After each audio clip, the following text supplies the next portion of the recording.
Well, good morning, everyone. It's so great to see you all turning out on what looks like a rather nice spring day. So I appreciate you all spending time inside with us. I'm Josie Quintrell, and I'm the president of the board for about another 5 hours.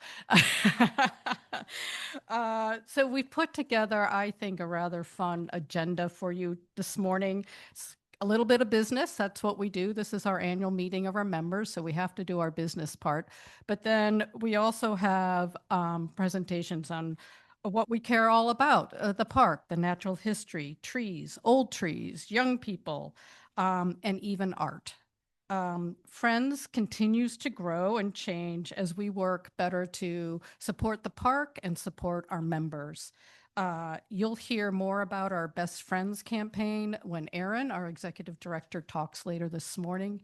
But I want to thank all of you right now for your financial and moral and friends support, because we couldn't do what we do for the park without your support. So thank you. It means a ton to all of us.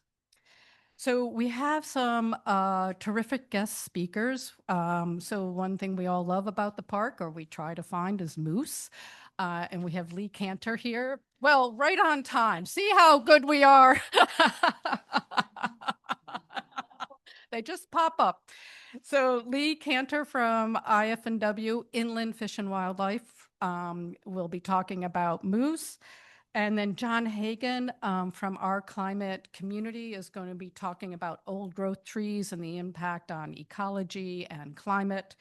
And then Jensen Bissell, who the world famous podcaster, along with Bill Green and former park director, is going to talk about a new initiative Friends is undertaking for trails.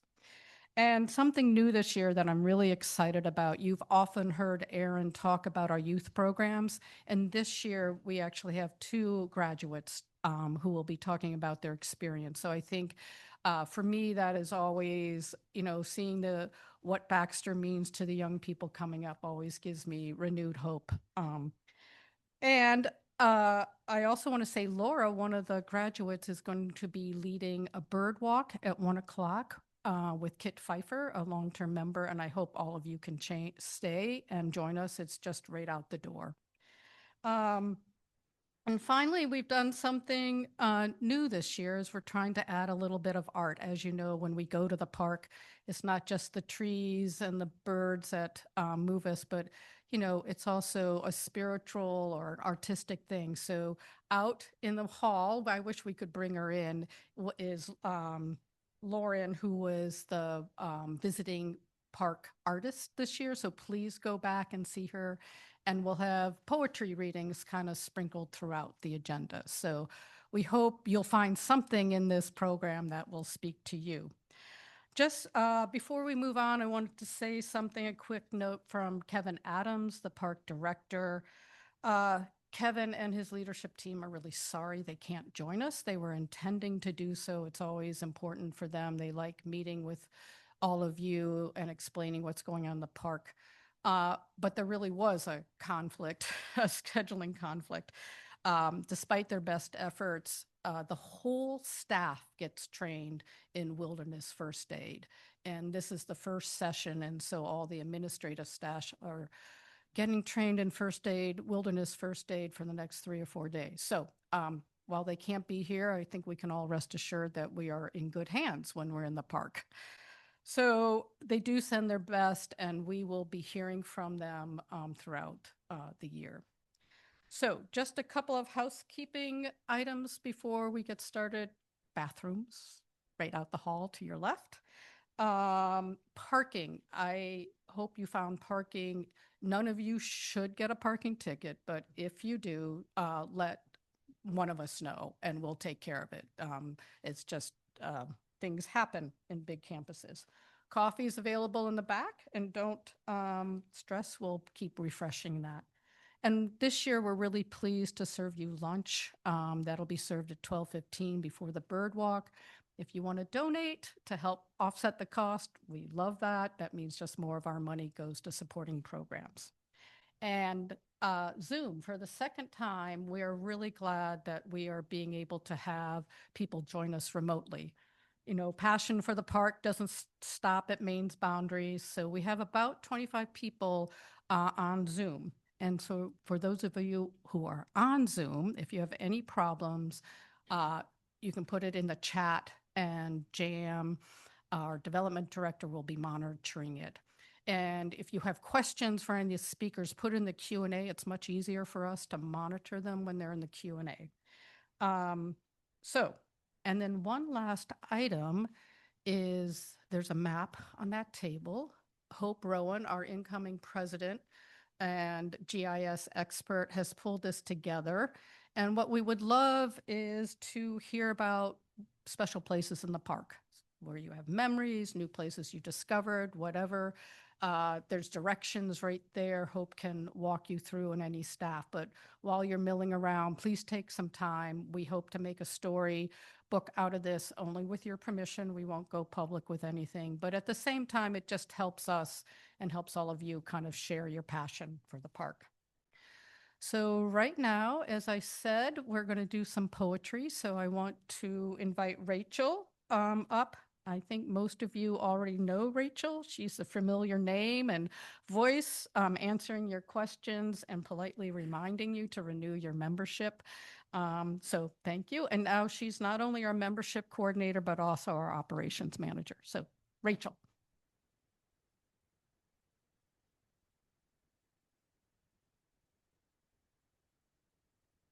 Hello.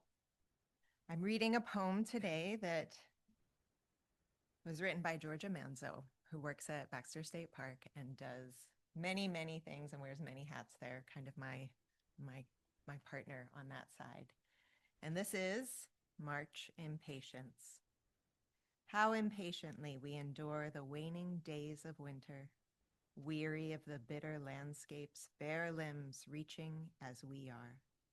Hard, salt-filled snowbanks endure like bitter old men, and that relentless chill in the air has settled in like an uninvited stepmother. Her unfettered sister, the wind, with her shrill laugh, wears on our nerves. Frost hesitantly lifts out of the ground, while bare Henry Kelsey rose branches intertwine, as if seeking warmth. Ravens wait in the highest branches of the hemlocks, and our souls pace. Bear the weight with grace. Do not wish it away. How could the earth spring forth with such life, if not for such rest? A little reminder of what we've all come through recently. Thank you.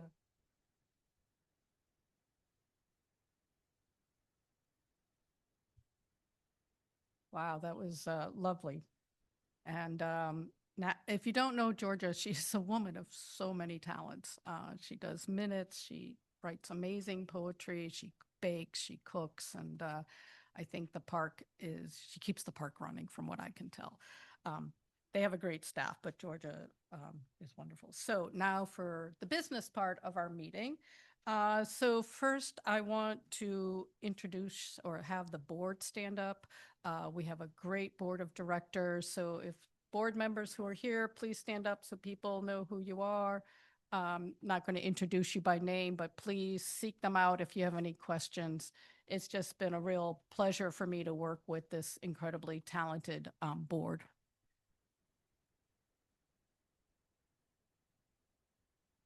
And we also have an incredible staff for a number of years. I think Aaron will say 13. It was just Aaron. So you all know Aaron, right? Our wonderful executive director. And now he is supported by Rachel, who you just met, who's the operation and membership, and Jam. Where's Jam? Please stand up. Jam is our development director. And Cass Stewart in the back is our youth program manager. So please seek them out. It is just a wonderful staff. I'm just so excited where Friends is. We now have the capability and the capacity to address all our important things. So, business, where is Diana? First up is minutes, and Diana is our secretary. So thank you, Diana. All right, so in your packets, there's a draft version of the minutes from last year's annual meeting. And I will entertain a motion to approve or reject those minutes. All right, can I get a second? Any discussion? All right, all those in favor? Anyone opposed? Anyone abstaining? All right, motion passes. Thank you. And thank you, Diana. You know, being the secretary is like one of those unsung heroes, and she's been a great secretary, and it's just really important. So thank you for that. Next up is Stuart Thompson, our treasurer, for the financial report.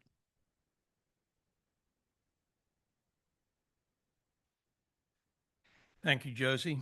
In your meeting packet, you'll find 5 pages of financial materials, the 2025 year-end balance sheet, the 2025 budget versus actual, also known as the income statement, a pie chart breaking down the 2025 income and expenses, our 2026 budget as approved by the board, and a pie chart breaking down the 2026 budget by income and expenses. I'm just going to highlight a few things. On the balance sheet, I wanted to direct your attention to the second column labeled LTI funds. That's the long-term investment funds. These are funds that have been set aside, as the name suggests, for long-term investment with a certain amount of income from those funds being pulled each year for operating expenses. Those funds now total just under $602,000. That's up from $514,000 at the end of 2024. Some of that growth is from additional contributions. Most of it's from a favorable stock market during 2025. One thing we did during 2025 with respect to that fund was we broke it down into 2 sub-funds. There's the endowment fund, which originated from contributions that were restricted for endowment use, and also includes the income and growth attributable to those original donations. But in addition, the board has from time to time designated funds for long-term investment. Usually when we've had a bequest or some kind of donation we really weren't anticipating, we set it aside for long-term investment as well. And so we've got the first group of funds are in a fund called the endowment fund. The second group of funds are in the board designated fund. The endowment fund is subject to various legal restrictions as to how we can spend it. The board designated fund is not restricted. The board could remove those funds at any point for current operating expenses.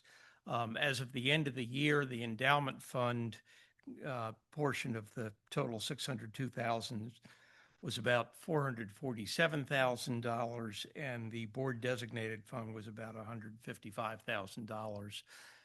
Consistent with our policy applicable to the long-term investment funds, we withdrew $20,000 during 2025 to help cover operating expenses. Last thing I'll draw your attention to on the balance sheet before we turn to the income statement is the cash assets at the top of the page. You'll note that the total checking and savings balance went down from about $140,000 at the beginning of the year to $80,000 at the end of the year, $60,000 decrease.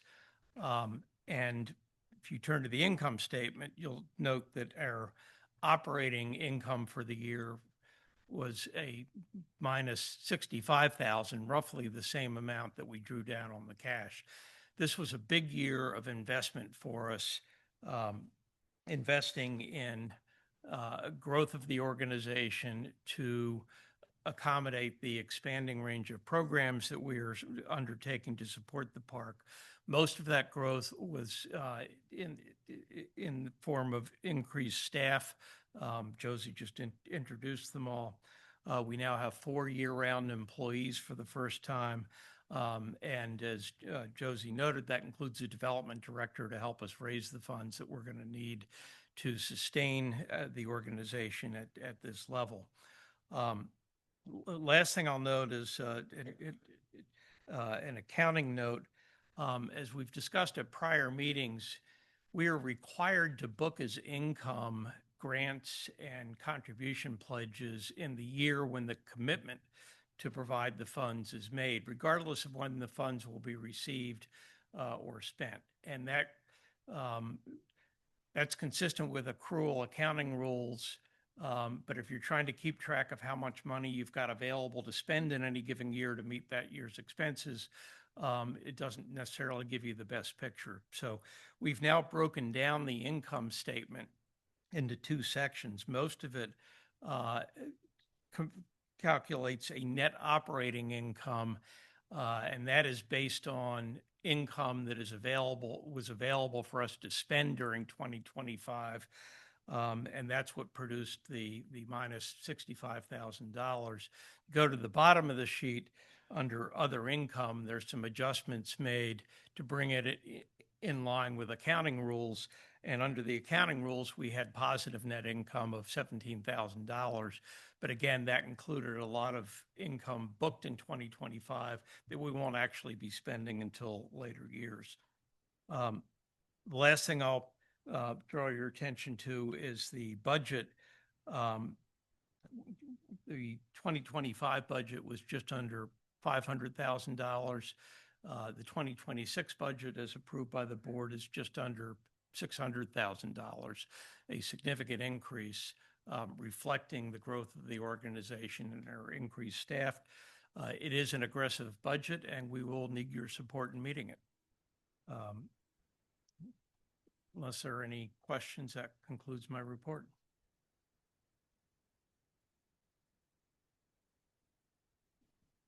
Thank you, Stuart. As you can tell, Stuart is like a amazing treasurer. He's really gotten our financial house in order. He's really cleaned up the reports.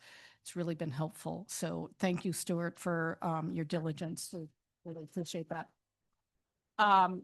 And as Stuart noted, it's a big year. We're really excited about the direction of Friends. Aaron will be talking more about that. And so we do appreciate all your support. So next order of business is the slate of board member elections. And Aaron, is it on the, okay.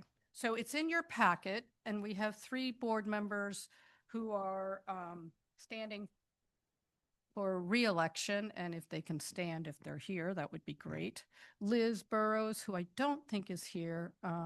She's a teacher down at Chewonki and probably having to teach today. Alec Giffen, I know you're here, so Alec, please stand. Hope Rowan, please stand. And then they're all running for re-election, and a new board member is Gabe Perkins from Western Maine. And their bios are all in the package. So thank you, and you can sit down now. So, and oh, Bill Green was not on my list. Okay, Bill Green is also up for re-election, and he and Jensen have been doing the wonderful podcast. So do I hear a motion to elect the slate of nominees, Steve, and a second? Second, okay. Any discussion? Any nominations from the floor? Hearing none. So those of you on, oh, they've already voted. I have already voted. Can I see a show of hands for the election? Okay. Any opposed? Any abstained? Okay, congratulations. Thank you so much, Aaron. Thank you all. And those photos that you've just been enjoying I will head back up on screen momentarily, but those were the photo selections for this next year's Baxter State Park calendar. So if you saw one of your pictures circling through, congratulations, you got a photo in the calendar, for next year. And that just went off to print, and we should have them in hand within about 6 weeks, and off we go. So congratulations and thank you to all those photographers. Those photos are all donated to that calendar, which we publish every year, and which goes to support the park. And a lot of educational captions and messaging in that calendar as well. So thank you to all those photographers. If it's okay with you, we're going to take a break from the photos for a minute. The folks on Zoom have been wanting to see the speaker and what's happening in the room instead of the slideshow. So I'm going to leave them off screen for a little bit while I'm speaking. So as Josie mentioned when she just spoke, we've been in the midst of a pretty incredible year of growth. And what I'd like to do for you is talk about some of the highlights from this past year since the last time we were sitting in this room together. How about that? Is that better? Yeah. I'll lurk over here. Some of the highlights over that past year. And then I also would like to take a look forward at what's coming for us in 2026. So a little bit of a look backwards and a little bit of a look forward. At any point, we do have dedicated Q&A time later in the meeting before lunch, but if you have a question, don't be shy and hop right in if you'd like me to elaborate or not on anything. So this past year, many of you are familiar with our Maine Youth Wilderness Leadership Program. That's been running since 2009. That was the amazing idea of a board member who went to a workshop on getting kids outside, came back, fired up, and here we are 17 years later with amazing alumni out in the world doing great work.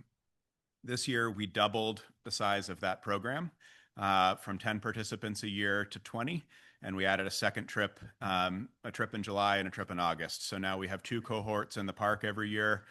And I want you to just, when you meet our 2 participants from last summer in a little bit, Felix and Laura, up until last year, we would have had to say no to one of them. And I want you to think about it in that way as you meet those 2 incredible young people, that up until last year, we were turning one of those applicants we would have had to turn away, and we would not have been able to accept. And it broke our hearts to be turning away highly qualified, inspiring, amazing applicants every year, and we just couldn't take it anymore. So we doubled the program.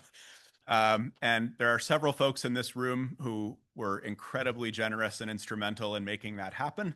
And I want to just pause and give a round of applause to those donors who made that expansion happen for us. Yep.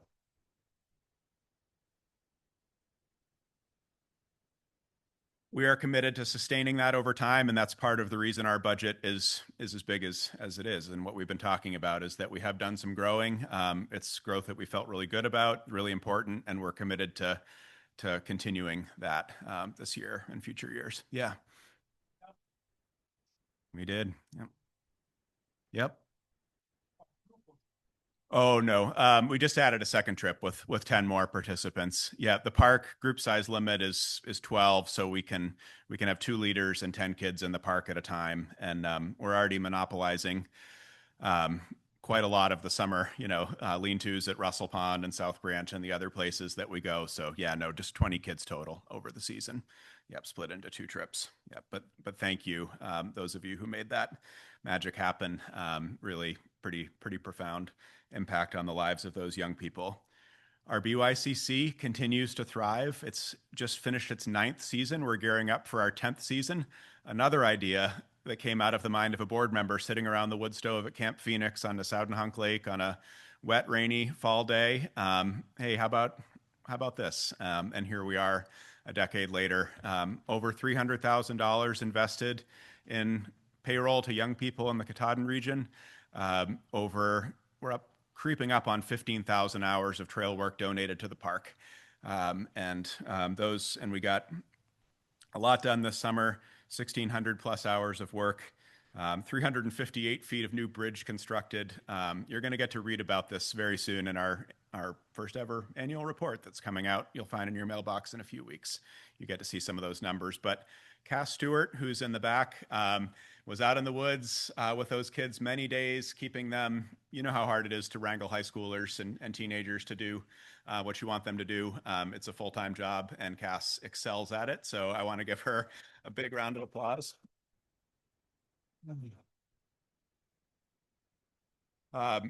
We do evaluations every year for our kids who participate in the programs. 100% of our participants in both programs say that they would recommend the program to others.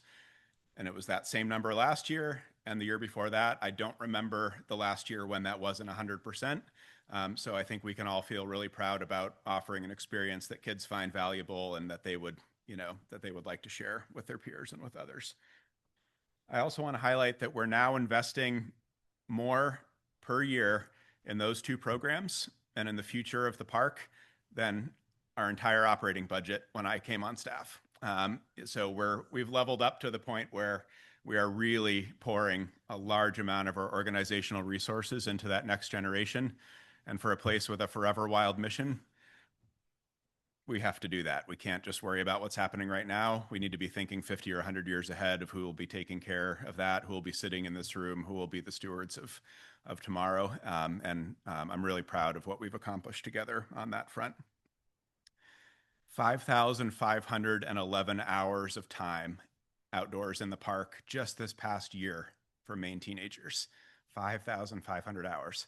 So pretty amazing. And I can think of some of my happiest hours in the park, and multiplying that out, I've said this before, you multiply that out by 5,000 and teenagers, many of whom have nothing going well in their lives. Many of the kids, particularly who participate in our youth trail crew, have the odds stacked against them in so many ways. And for them to get outside and earn a great living, earn money for college, for their first car, to put groceries and food on the table for their families, as the case may be, pretty powerful thing. So we're really proud of that. You've already met our new staff members, but we essentially doubled the size of our staff over the last year plus, and that we have a lot more capacity now to do things for the park. And we love it when the park asks us for help. And we love it even more when we can say yes. And we don't have to say, oh, sorry, we don't have the bandwidth to take that on right now.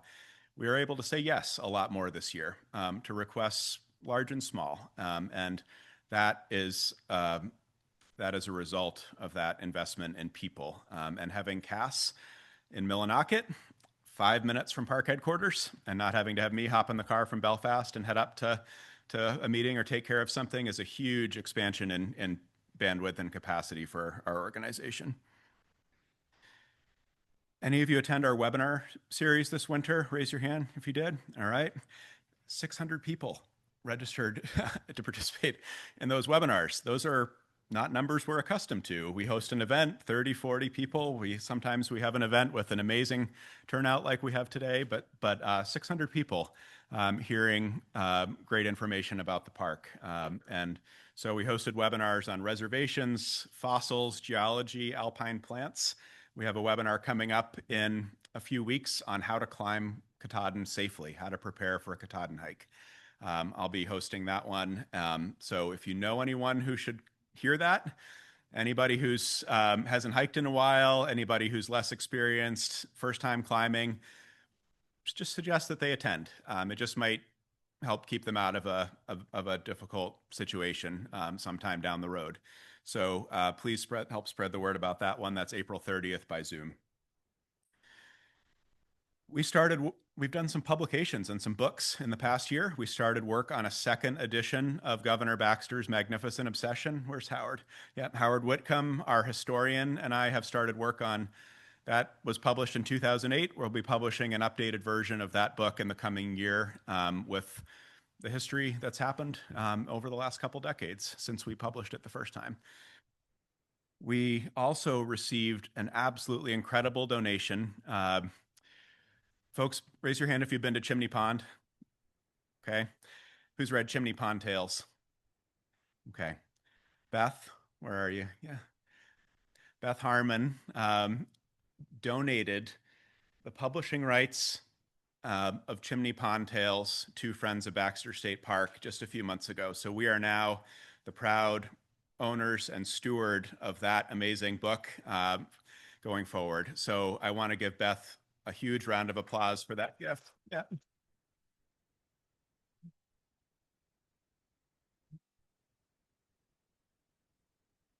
She and Jane Thomas, it was a labor of love to create that book from the stories that Beth's uncle recorded, Roy Dudley, telling at Chimney Pond. The story of how the book was created is a book in itself and an amazing story, and one that I've really enjoyed hearing from Beth as we've been working together on this gift over the past year. So if you don't have a copy of that book, if you've never read it and you'd like to hear some amazing old-time Maine stories, it is a gem of Maine folklore, and we have copies here for sale, and I encourage you to pick up a copy. We, as I said, will be publishing our first annual report. That's headed your way in the next couple of weeks. Keep an eye out in your mailbox. If you're a current member, you'll be receiving that in the mail. And we also spent a great deal of time this past year. That's the end of my recap for 2025. But the other thing we really focused on this past year was taking a really careful look at what the park needs and what the gaps are and what the park has for resources, areas where we could help, where the park needed help and wasn't getting it. And there are many things the park can do for itself. There are some things that the park cannot do for itself by statute or by deeds of trust or by mission or by staff capacity, all kinds of reasons and all kinds of spots for us to step in as a Friends organization. So we spent a lot of the last year planning for what we could do to help and planning for the growth that we're now in the midst of here in 2026. So I want to talk briefly about looking forward. We're in the midst, today actually is the kickoff of what we're calling our Best Friends campaign. We want to be the best friends organization we can be for Baxter State Park. Everybody needs a best friend and a close friend. And you've seen what Friends of Acadia has done for Acadia National Park. You've seen what friends groups for other state parks have done, what national park friends groups have accomplished. There's some pretty amazing work that friends groups can do on behalf of the parks they support, and we would like to be doing that work. So as of today, we're beginning that campaign, and that's an effort to meet that really ambitious 20% jump in our budget this year, which is supporting our expanded staff and capacity, as well as 3 new programs that we're launching this calendar year that are brand new for us. So I want to talk about those briefly. You're going to hear about one of them in more detail from Jensen in a little bit, but we are going to be launching that trails inventory for the park that Jensen will be speaking about in a few minutes. Any of you been up in the park for any of the really extreme weather events, high rainfall events that have been happening recently? Al, yeah, I know you have. Yep, others.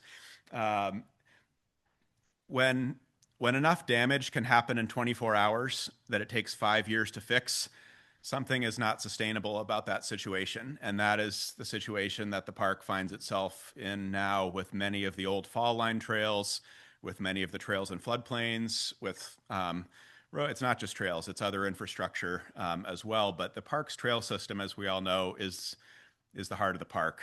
One of my favorite Jensen truths that I've learned over the years, and 220 miles. And we would like to get a handle on what that trail system needs, what level of effort it needs going forward. I'm going to leave it there. Jensen will speak to you in more detail.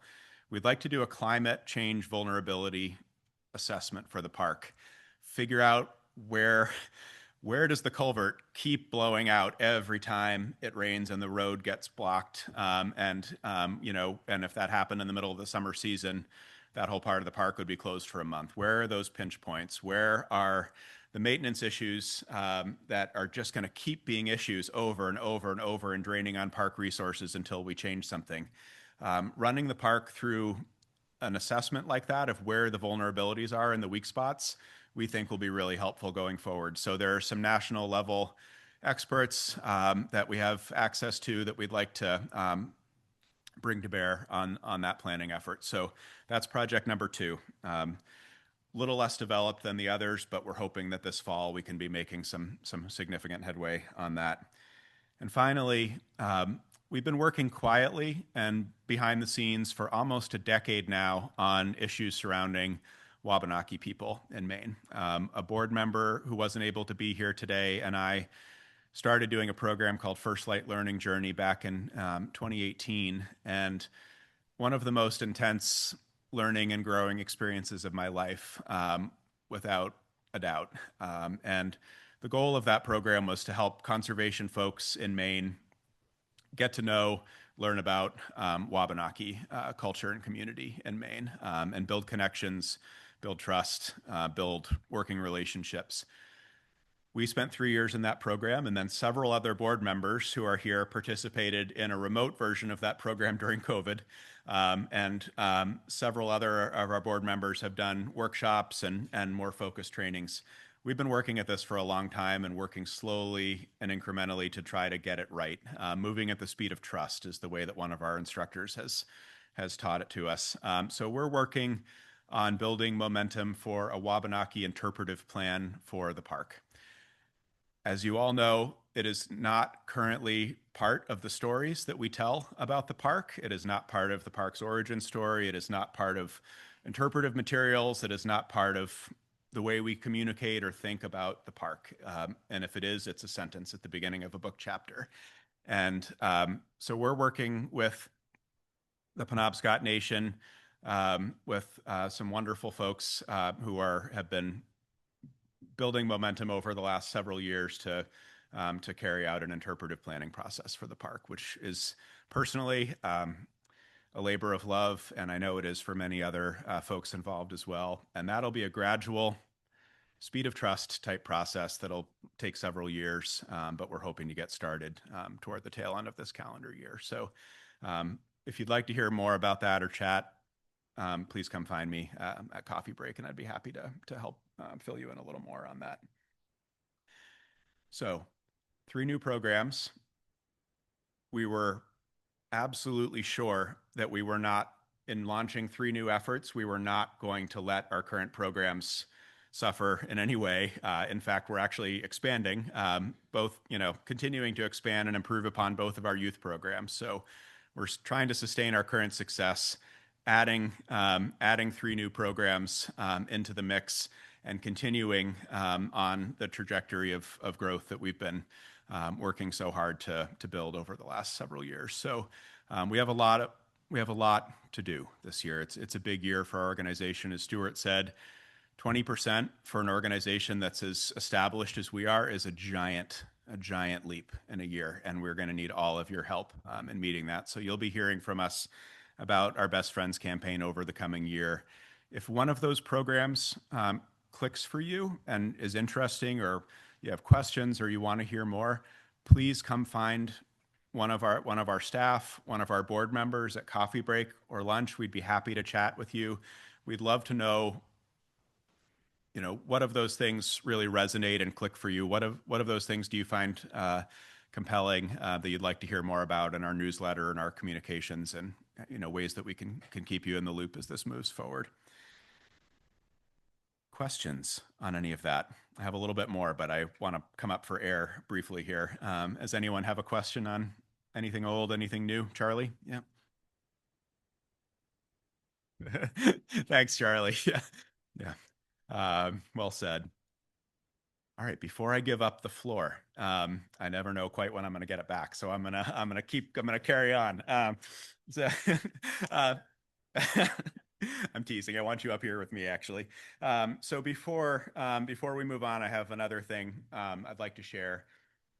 I've just told you about the incredible trajectory of growth that we're on, about all the ways in which Friends of Baxter State Park is thriving. And all of you here, a large part of that is due to your generosity and support, and your donations, turning up at events. But we've got new programs. We've got thriving partnerships. We've got a strengthening relationship with the park. We have incredible new staff. We have a lot of wonderful things going for us right now, and we're in a really good spot. And those of you who are involved in nonprofits, that does not just happen. That is not a given.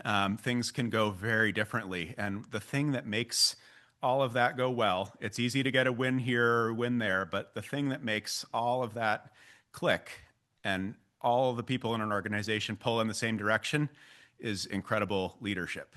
And we have had the most phenomenal leadership on our board for the past 4 years in the form of Josie Quintrell, who you've been hearing from this morning. Josie has been serving as our board president through.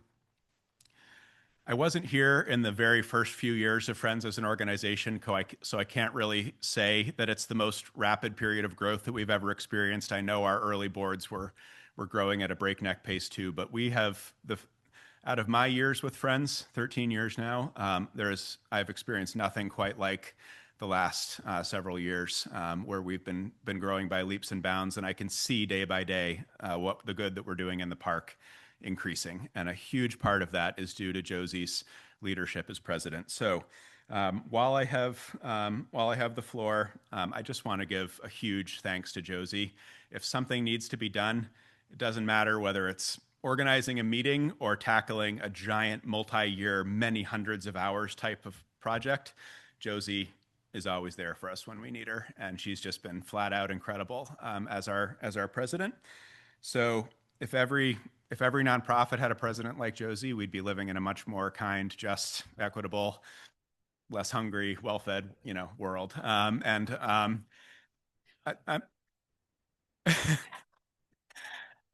Here, yeah, Josie for president. But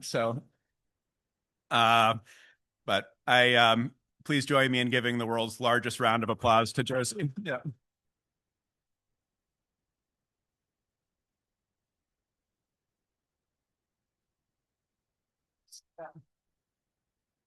So, anybody know? I love playing the guessing game of park geography. Anybody know? Is Craig Snapp here? No, photographer. Okay, I knew he would know, but I guess he couldn't make it today. So, yeah. All right, we're looking at the basin ponds right there, and this is halfway up or so Hamlin Ridge, looking down into the Great Basin. This is the South Basin and Chimney off that way. So, I know Josie has a passion for wild places, and I hope this helps you remember all the good you did for our favorite place when this beauty is hanging on your wall. So thank you, Josie.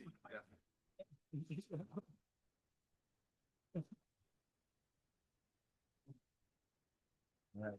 Now it's Lisa. Yeah, and I'm going to hover for a minute while we shift gears. And our next speaker is Lee. And are you going to introduce him? Okay.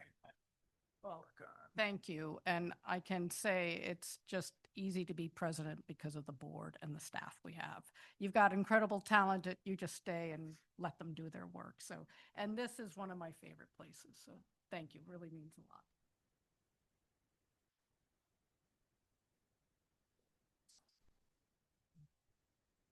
And one should read one's notebook. I had this all laid out. And if I had just read it, I wouldn't have. Obviously, Aaron was the guts of the campaign of the program. And I'm just so excited as to where Friends is going.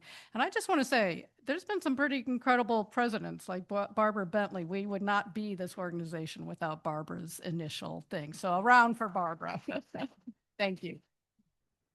So it takes a community to make us all work. So, okay, back to moose, what we really want to talk about. So we're really thrilled to have Lee Kantar here. One thing I learned in preparing for this is that Maine is really the only state with a dedicated moose biologist, which is pretty cool. It shows like the importance of this animal to our state and our people. So he has 20 years of studying moose, so he has a lot to share with us.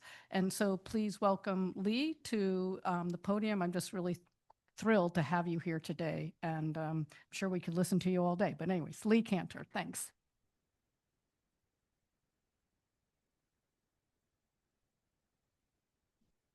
All righty. Well, thanks much for inviting me and having me here. It's been a few years since I talked to you folks and all that. It's really funny, the introduction, because that came out of a article in Down East that I was the only moose biologist. And of course, across the US and Canada, my colleagues, there are other moose biologists. So you can imagine the flack I took about the only moose biologist. Um, Truly, I think it's just a little bit of envy. Um, so a couple of things I want to tell you. One is if you haven't been in the park in the last month, I flew by there yesterday twice, once going north on the east side and once coming south on the west side, and everything's still there. So it's been a long, cold winter, but absolutely stunning. So just a quick thing about the department that I like to tell people about is that it is true about being the only moose biologist, because one of the things about Maine as a New England state is that we have a research and assessment arm that used to be out of Bangor, but it's Bangor, Augusta. And everybody who's there, including myself, are statewide species specialists. And so I spend 100% of my time on moose. It's a little bit of it's not an obsession. It's just, it depends on what you think about moose. Like some people might be bored by that, and my wife is a bird biologist. So there's a lot of grief in my house about these things. But I also want to tell you that, Maine Department of Inland Fish and Wildlife is not just about hunting and fishing, which a lot of people tend to think. That's an important part of our work, important part of our cultural heritage. But we do everything from mayflies to vernal pools to everything. We have species specialists doing that. We have a tremendous amount of work in Augusta with climate change, and if we can say that word, and everything else. So, I'm proud to represent the department, and I want to talk to you really briefly about moose and then I'd be very, very happy to answer any of your questions at any time. But this brief talk, Aaron said, you can talk about the moose population, and unfortunately, you can't talk about the moose population without talking about winter tick. And since I've been doing research directly with winter tick and moose since we started in 2014, it's kind of like all I talk about. So it's a little bit difficult to be like, I don't want to spin the same record, but it's one and the same. What's happening with the moose is driven by winter tick. So this is my one slide and brief history. I've actually, when I give public presentations, I tend to go towards the good side, which is I like to show just pictures, no graphs, no tables, just pictures and all the wicked cool things about moose. But I do want to talk about ticks. And some people don't understand that, moose live at a very low density level. There's not a lot of moose that like to hang out together because they require a ton of food and a ton of area.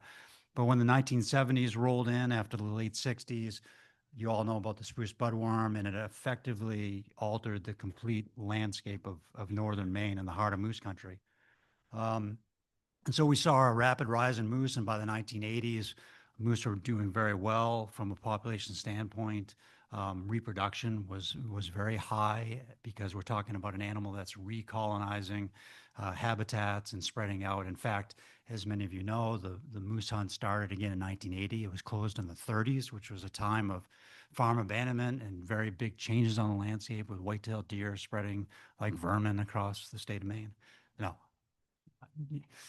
moose are superior to deer, so we all know that. And then in 1988, New Hampshire followed suit with opening a hunt, and then in 1992 was Vermont. And that's no coincidence. It has to do with the spread and recolonization of moose that probably started in southern Quebec, northern New Brunswick, and northern Maine, which is a huge, dense area of moose with lots of moose habitat. And we actually have moose that go down to Massachusetts and Connecticut. So there's some moose down that way too.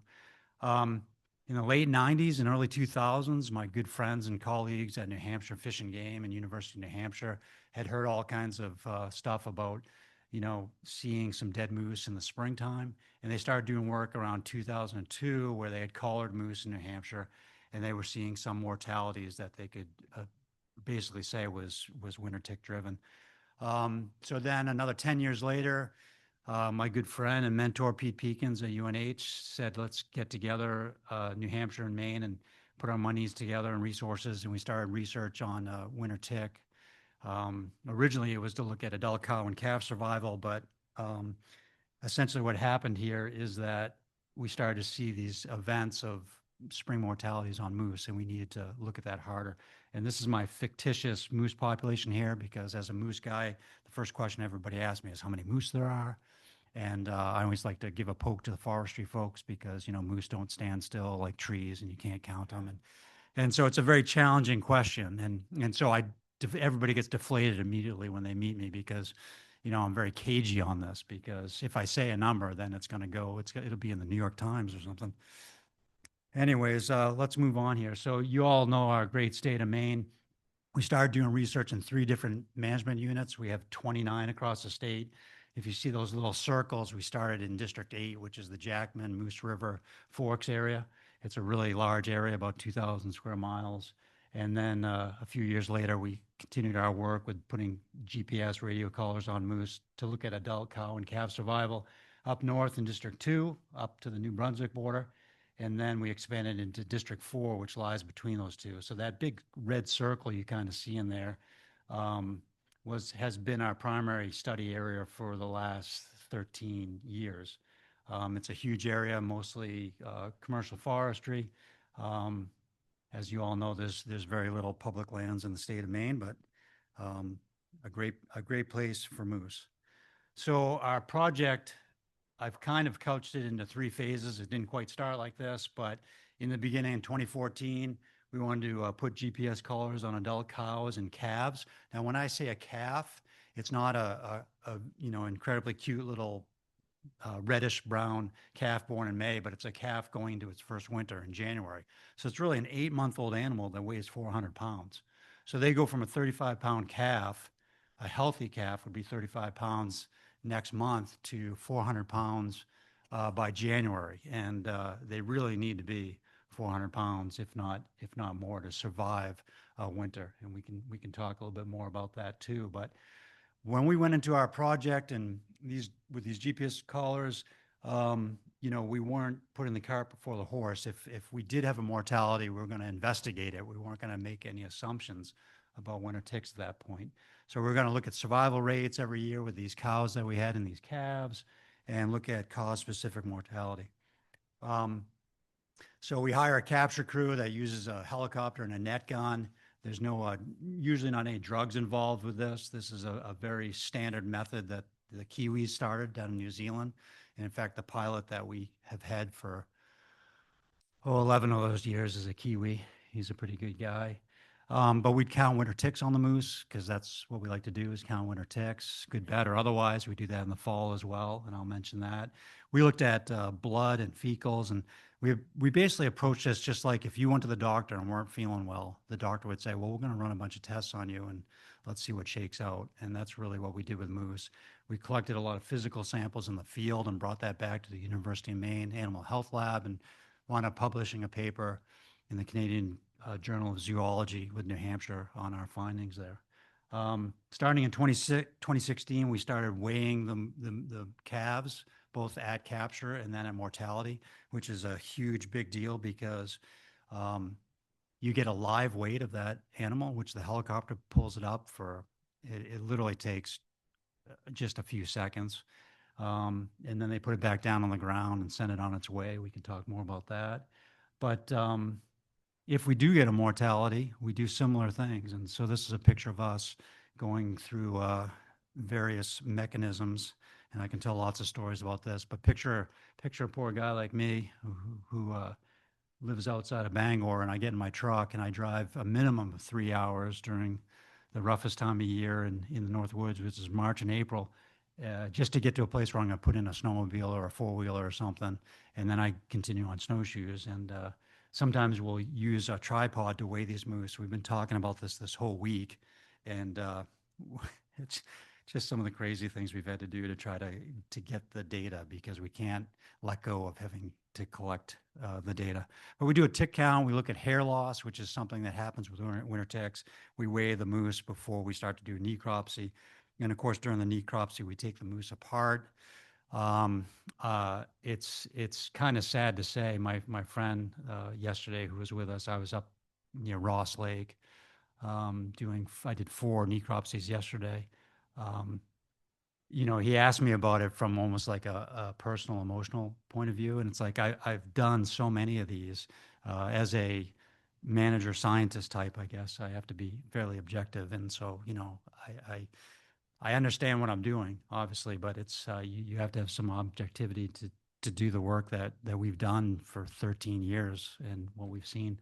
So, one of the things I like to show people, you see my winter ticks on the edge there, is that mortality of young moose over winter happens mostly, as you can see, at the high point is April. And my good friend Chris Rhines, who retired from New Hampshire Fish and Game as the moose biologist years ago, called April the month of death. And I think that goes to the point that you can't do this work without a sense of humor. Otherwise, you'd never be walking into the woods. To date, we're well over 550 necropsies on mostly young moose. We've captured over 1,000 moose to date in the last 13 years. And what we find when we investigate these moose is that they've just laid down and they look like they're sleeping, and the carcasses are undisturbed, which, we can talk about that with some of the conspiracy theories about other animals in the state, but these animals are untouched, and the reason why they're untouched is because when a young moose succumbs to winter tick, it does that because it's lost so much blood, and it's really quite, and I hate to use the word amazing thing, but when you do a necropsy on a moose and you open it up, you find very little blood volume, because that's what winter ticks do. So winter ticks, I don't want to go into great detail because I want to get through this whole thing, but a moose can have 30,000 and 90,000 winter ticks on it. So, when we pick up deer and dog ticks, we get a few on us, but the basic story and cycle of the winter tick is when they hatch as eggs in the end of August into September,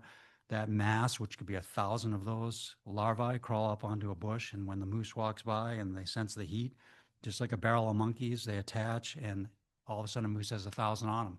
So a moose is walking through the woods every single day, September, October, until the weather gets so bad that it starts to pound these larval ticks. And in a warm-ish fall, every day counts, because there is a threshold for how many ticks you can get on you and you can deal with. And we'll talk a little bit more about that. But when we find these moose, we look at other internal parasites. Most of these moose have a lungworm in their lungs that can impact, obviously, the capacity of their lungs and the function of lungs. So now they have an external parasite, which is the winter tick, covering them and feeding off them.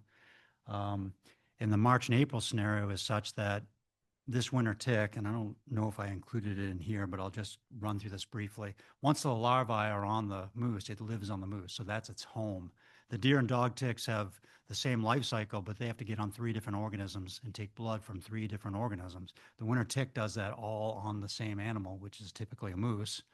And this time of year right now, they've morphed into adults, and the adult female is taking over 1 ml of blood. It's visible with the human eye. Well, I may have a picture in here, but they take a lot of blood because they got to produce eggs, and it's quite a thing. So all these moose that we find, they're absolutely full of food. So when people want to discuss this, they'll say, well, what's going on here? Well, it's very telltale when you see, here's a moose that died and it lost a tremendous amount of weight, but it's full of food because it's feeding up until the day it passes. Again, we used the analysis at labs. We didn't find any infectious diseases. We didn't find anything exciting, as was what this slide told us. What we did find is the iron levels would tell us that these moose were anemic, so they're losing all this blood internally as the ticks do their work. And we did, working with Maine at Orono, find a unique species of anaplasma, and we're still working on that. But one of the things Pete Pekin's always said to me about the mortalities of these calves is that, whether it has other things going on with it, whether it's lungworm or anaplasma or something, you take away the ticks and the moose survives for the most part, right? Survival rates are much higher. We do know, working with our friends in Quebec, that when moose get into a real winter, meaning 3 feet of snow. That's over a long period of time. That obviously has some direct impacts energetically to the moose, and that's just going to pile onto that calf trying to make it through to its first spring. So this slide is just showing you that when we weigh the moose at capture, like a 400-pound moose, within 10, 12 weeks, these moose are losing a pound a day, even though they're feeding. And these are the percent weight losses over all these years. So from 2016 to 2025, you're talking moose that are getting 20 to 30% weight loss. So a moose calf goes into the wintertime and it hasn't developed its entire skeletal mass at all. So it has no fat on it in a good year with no ticks. And so then you pile a bunch of ticks on it that are taking blood and it's losing mass every day. And really that's the rate, 1 pound every day, which is not sustainable. And of course, in the wintertime, moose are eating browse, which is, the tips of woody species. They love to have maples and things like that, but they're big eaters of balsam fir, but that is not going to sustain you with or without ticks. And you're just trying to get through to the next spring. This is our awful slide of looking at winter mortality rates. One column is from 2014 to 2020, and that's the percent of collared calves that died of all collared animals. And so you look at District 2 and District 4. So if you go down to 2022 in the red, that was our worst year in District 4 where, we're putting GPS collars on about 70 moose. And that year we lost 61 of them to winter tick. And then in 2024, we have 8% loss because we only lost 6 of the animals that we collared every year, right? And so there's this dramatic swing. At times, there's a 28% loss. Some of the losses look bad, like that far right, District 4, 38%, 59%. If you looked at a system like out in Alaska or Canada where there's both brown bears, black bears, and wolves, there are very significant losses of calves to their first year, 80% loss. We're fortunate that our adult animals have high survival rates. And so, the cow keeps producing over time, but that gets impacted as well by her winter tick load as well. But this is something that's really unprecedented. Winter tick has been known to Maine for over 100 years. They live from South Texas to southern Canada. So they're all over the place. They'll feed on cattle, they'll feed on elk. They'll obviously feed on other critters, but not to the extent of having 90,000 on them. So they've been able to make it through Maine, even at a low point of population in the 1930s. But they've raised their ugly head. And one of our colleagues in Alberta wrote an incredible book called White as a Ghost. It's a whole story, so to speak, science about the winter tick cycle and what it does. And it's all filled with puns. So if anybody likes puns, that was Bill's way of writing his book. But he showed that some jurisdictions, whether it's Alberta or upper UP in Michigan, they'll have 1 year where they have a bad tick year, and then it kind of disappears for a while. This in the Northeast is unprecedented, and this is something that certainly happened not only in Maine, but New Hampshire and Vermont. Southern Quebec has had many of these as well, and probably northern New Brunswick. So I wanted to take a little aside here because you guys are all intimate with Baxter State Park and show you just something more light and fun with these collars. So these collars, I didn't do a great explanation of them, but they are GPS collars. So they send me 2 locations a day. Usually when I tell somebody that, then they can say, well, you just sit in your office all the time, right? But they also have a VHF on it, so we could walk in on a moose and see what it's doing on a daily basis all day. So when a collar drops off the moose or there's a mortality, it has to be still for 6 hours, and then it sends me a text, an email, which in the beginning was exciting the first year. And then when I was getting texts every night, my wife was not so pleased with that. And it shows you the level of mortality we had. But anyways, it works pretty good. And so what I do with my computer is that I bring that into Google Earth. And if any of you use Google Earth, what is the first thing that happens? You see the planet Earth, and then it zooms in, and you're like, oh, I'm in my backyard. I know where that is. So what happened this year I forget what year it is, but I probably have it here, is there's a drop collar I guess it was the summertime, and it zooms in. I'm like, where am I? And I'm going to show you where I am. So Moose number 21607 was fitted with a GPS collar on January 5th in 2021. If you look at the far western part of this, and you'll probably recognize, I'm sure many of you will recognize where we are in the state. You can see some of the big lakes like Allagash Lake and the waterway, but that green square is the spot where it was captured. So that was over by, I believe 4th St. John. So that was in our District 4 study area, really probably 15 miles from the Quebec border. That's where it was caught. There's a cluster of yellow dots in there, which is where that moose lived for a while. This was a 370-pound female, which is just above a margin where, depending on your tick load, you may or may not make it. This girl made it, and 8 months old at capture. She wound up that red square, and I'm going to zoom in on this for you guys, is a place you may know very well. So the moose was caught just west of Big Bog. Here's a more detailed photo. The lines, of course, are something that just Google Earth puts in for you, but all of those dots are where this moose was working during that time, probably still with her cow, even though she was a yearling, but she might have been cast off. But something happens, and you see that line go to the right there on May 23rd.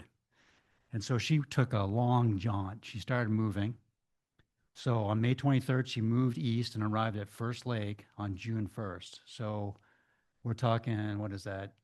May is 31 days, I think. So that's 8, 9. So she went approximately 55 miles. So the fun thing is when you close your eyes and imagine her, right? Like, okay, so on May 23rd, what did she decide to be like, okay, I'm out of here. And what we find is that very few moose disperse very far, and you're all familiar with dispersal of animals. But once in a while, a yearling, but a lot of times a 2-year-old will make a huge move. I've had them move over 100 miles, but it's very few of them. So this was one of them. So she moves here. And then the next thing you know, on June 9th, she started moving towards Telos Lake. And then she turned around because the grass is always greener. And on June 15th, she was northwest of Pogie Pond, then no contact, and then bam, she's over on the East Branch of the Penobscot, and she crossed it. So who knows what the river was like then, but pretty interesting. And that line south of the top of Traveler and kind of northwest of Traveler Pond is hypothetical, but maybe the way she went. So she came back. I'm not sure if you can see that. I think that's just a different turned view, but between 23rd and 25th, she crossed a Traveler Gap to the west, and then she basically lost her collar up there. So she remained up there for 4 days on the northwest side of Traveler, South Traveler. And so when I looked at this, I'm thinking, I mean, I like to hike. I'm not the sprightly guy who thru hiked in 1988 anymore, I can tell you that. But so I called up, I was trying to find somebody in the monument, and they said they would let me take a wheeler in. Not that I'm lazy, but it was going to be a long, long way in there. And then I talked to Kevin at the park, and I got some support, but it turned out I was able to, you guys may not like this, but we were able to get a ranger mission up there. And so we landed on top of South Traveler. There's a little rocky spot if you've ever been up there. And I was able to go down and answer the question, which was, why was the moose here? So it's kind of like, why did the moose cross the road? And I was really surprised that I couldn't have been very far down through that spruce fir, and there was a lot of mountain ash up there, and it was heavily foraged in that area by moose, and right off the top of the summit there. And I was kind of astounded because I don't know how many people bushwhack around the tops of these places, but I don't think you'd expect to find a moose there. So there's that overview there, and I thought you'd all be interested in that. That's what that moose did, and I picked up her collar, and that was quite a little trip, and really, really kind of a fun aside for me, and very, very unusual. What's that? Yes. Oh, yeah. Yeah. So the collars, since 2020, we put surgical tubing on them. And during the course of the dry, wet seasons, they rot off, and then they fall off the moose. And once a moose that's caught in January makes it through its first birthday in May, it's pretty much good to go. She's going to have a survival rate that approximates what an adult looks like. So we talk about recruitment in wildlife species. And that's usually like with deer, a fawn gets recruited into the population in the fall, but with a moose, it's a whole nother year because of winter tick. And so it's really changed the kind of biological landscape there. So yeah, right near Traveler Gap, and really kind of a cool thing.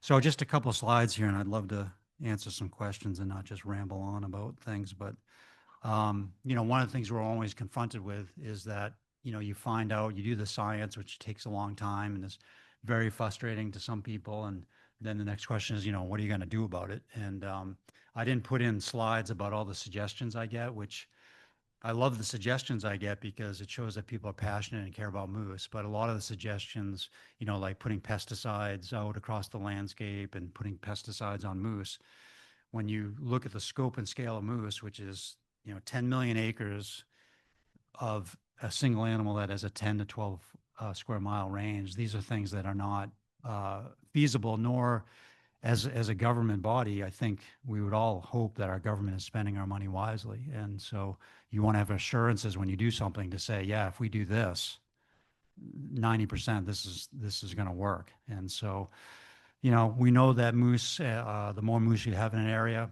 the more they're going to get more parasites on them.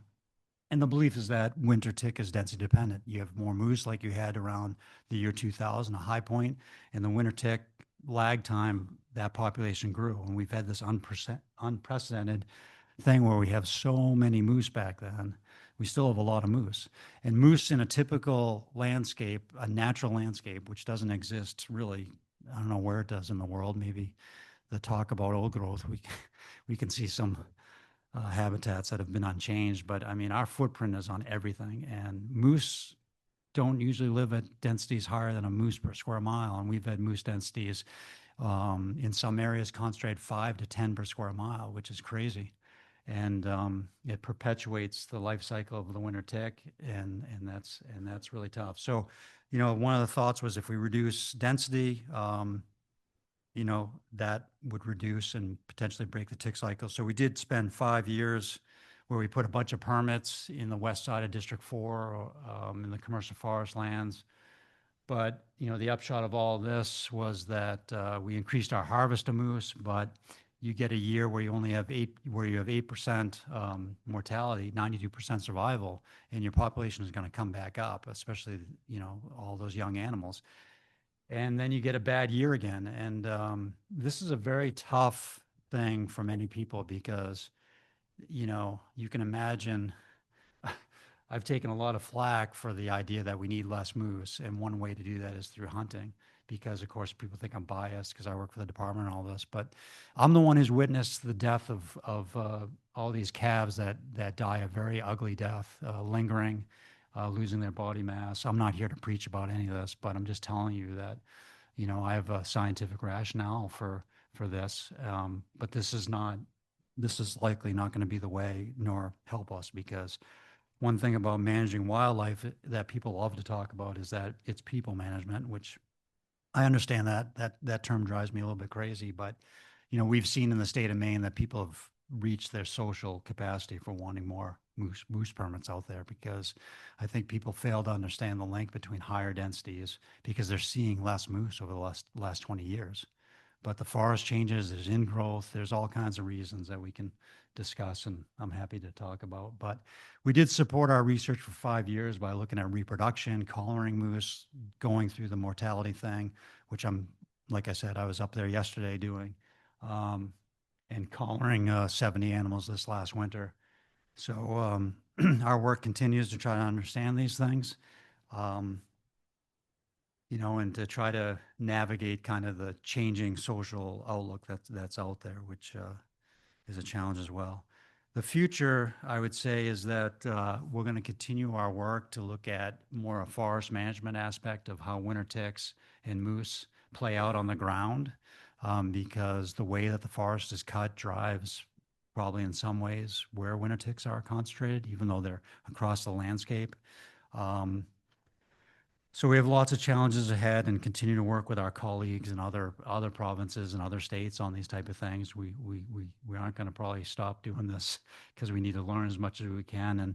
And I'll also make my comment that I always like to make when I talk, which is, you know, we do this. One of the things we do is that everything we do is driven by data.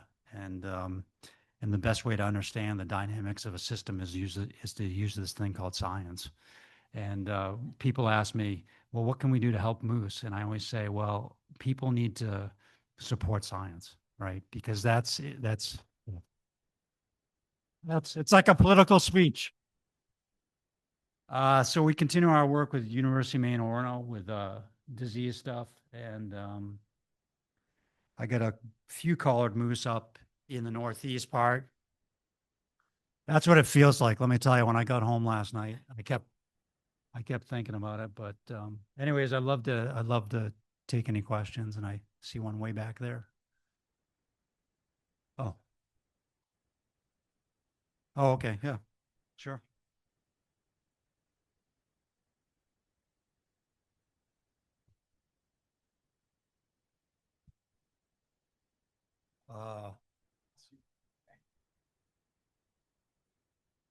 Lee, forgive me, this question may not be answerable.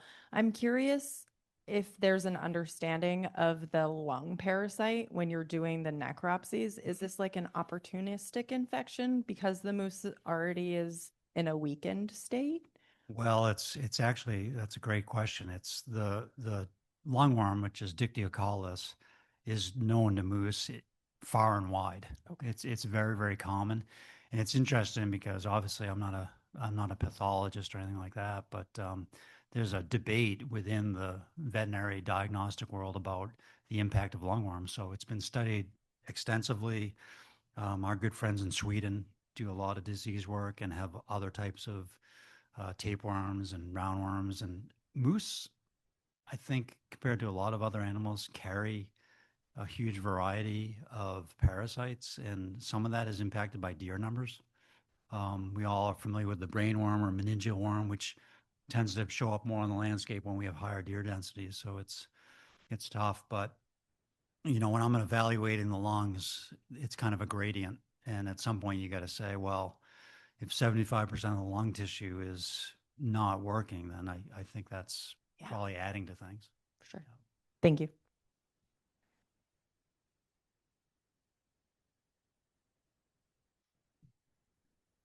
Lee, I want to thank you for your very interesting and yet somewhat horrifying and depressing talk.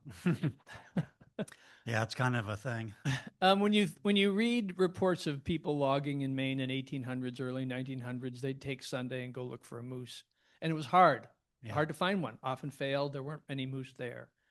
Our forest management obviously put a big bulge in our moose population for 30 or 40 years, but that's changing now. And I wonder how you look at that going forward as that habitat for them changes, and maybe that's a help for this. Yeah, that's an awesome question and great insight, because one of our so in the moose world, we had a bunch of big bull moose guys who women and men who had been distinguished in all the work they've done on moose, and one of them was from Alaska, and he used to talk about our studies and timeframes. Like, we'd do a 10-year project and pat ourselves on the back like, hey, that was great, it was 10 years long term, but what is long term, right? And you hit the nail on the head when you said 30 or 40 years, because it's like, it's this blip on the screen, really. And it made moose almost hyper abundant in the state. And of course, moose are driven by food. And it's not to say that to be silly, but, I tell people that it's, the amount of food that they eat relative to a deer and much more coarse stuff, they need a lot of it. So they got to space themselves out. And northern Maine, southern Quebec, and northern New Brunswick, and the forestry has been the birthplace for that. If we didn't have short winters and changing climate and the increase in winter ticks, we could talk a different story about how to manage moose. And we don't know what climate is going to do with rain events versus snow events and the extremes and all that. So I think there's no prediction there. The hope is that, moose are able to hang on even with these pushes against them. But, if tomorrow we woke up and we had a mature forest, and Alec could probably correct me, of the 60s, you'd have a lot less moose. So it's an interesting thing to think about, for sure. Thanks. I think you answered this, but I want to be clear. In humans, tick-related diseases are like anaplasmosis, babesiosis, which would be responsive to antibiotics. But I think you implied that these moose aren't dying of those. You've looked for those. They're Right. dying of blood loss or anemia or something like that. Yeah, and that's a great question, which I kind of glossed over some of these things, but as you all know, we're very fortunate in our state for so many reasons. And one is that we have a vector-borne disease lab out of Portland that deals with vector-borne disease, whether mosquito-borne or tick-borne. We have the cooperative extension up at Orono, and they're looking at ticks hard. And of course, they've seen lots of winter tick. They've tested winter tick, and thus far they're not carrying disease like the deer tick is.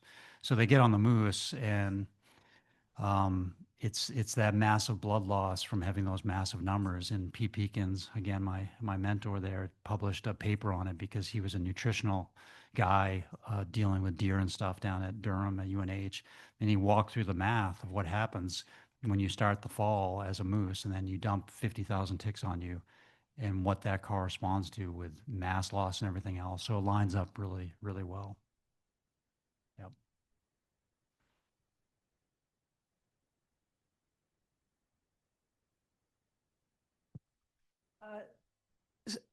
So our winter ticks, what is their relationship? I'm going to ask two questions, but Yeah. what is the relationships to deer ticks and wood ticks? And this is one question. Yep. And are moose their only target? Yeah, that's a great question because the name winter tick confuses a lot of people. They, if they call it a moose tick, they call it a winter tick. It's the same genus as a dog tick. In fact, if I presented you with a male and female of both the dog tick species and the winter tick, they're very difficult to tell the difference. The winter tick is slightly bigger. So yeah, it's its own critter. And the thing about the theory with winter tick and moose is that moose have not been on the continent as long as whitetails and other species. The other thing is that deer and things like snowshoe hare are kind of programmed groomers. So they get something on them and as a regular daily thing, they're, doing something. And, they're good at dislodging ticks and apparently able to do that in the fall. So if I saw a deer in January, maybe I'd find a couple of winter ticks on them. When the larvae crawl up and get on the moose has no recognition of this at all.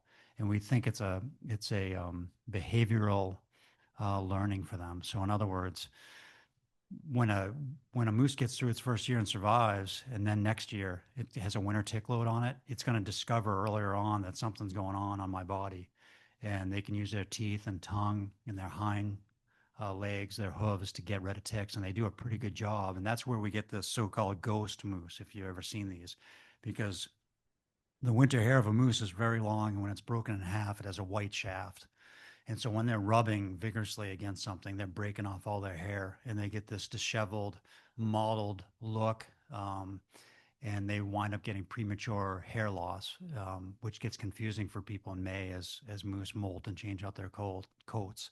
But it's very indicative and the pattern of that loss and what happens is also very clearly seen. And that's something that we look at mortalities, because we may get on a moose and not see much hair loss at all, but that corroborates the point that some of these calves just haven't learned that something's going on here.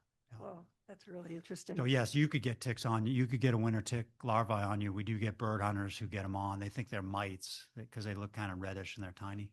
They're big up there. That's about the size of them, really.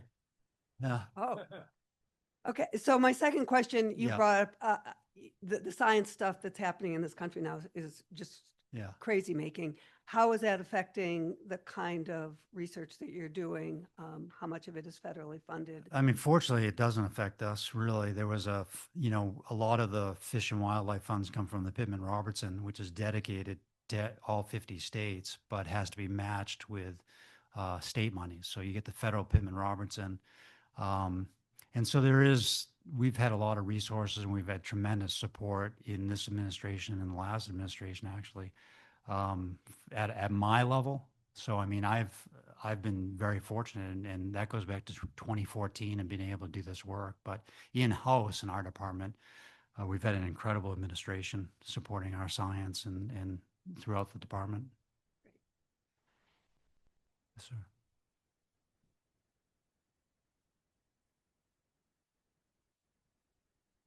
I heard you say that somewhere around 400 pounds, the young calves, if they're that weight going into winter, they have a better chance of survival.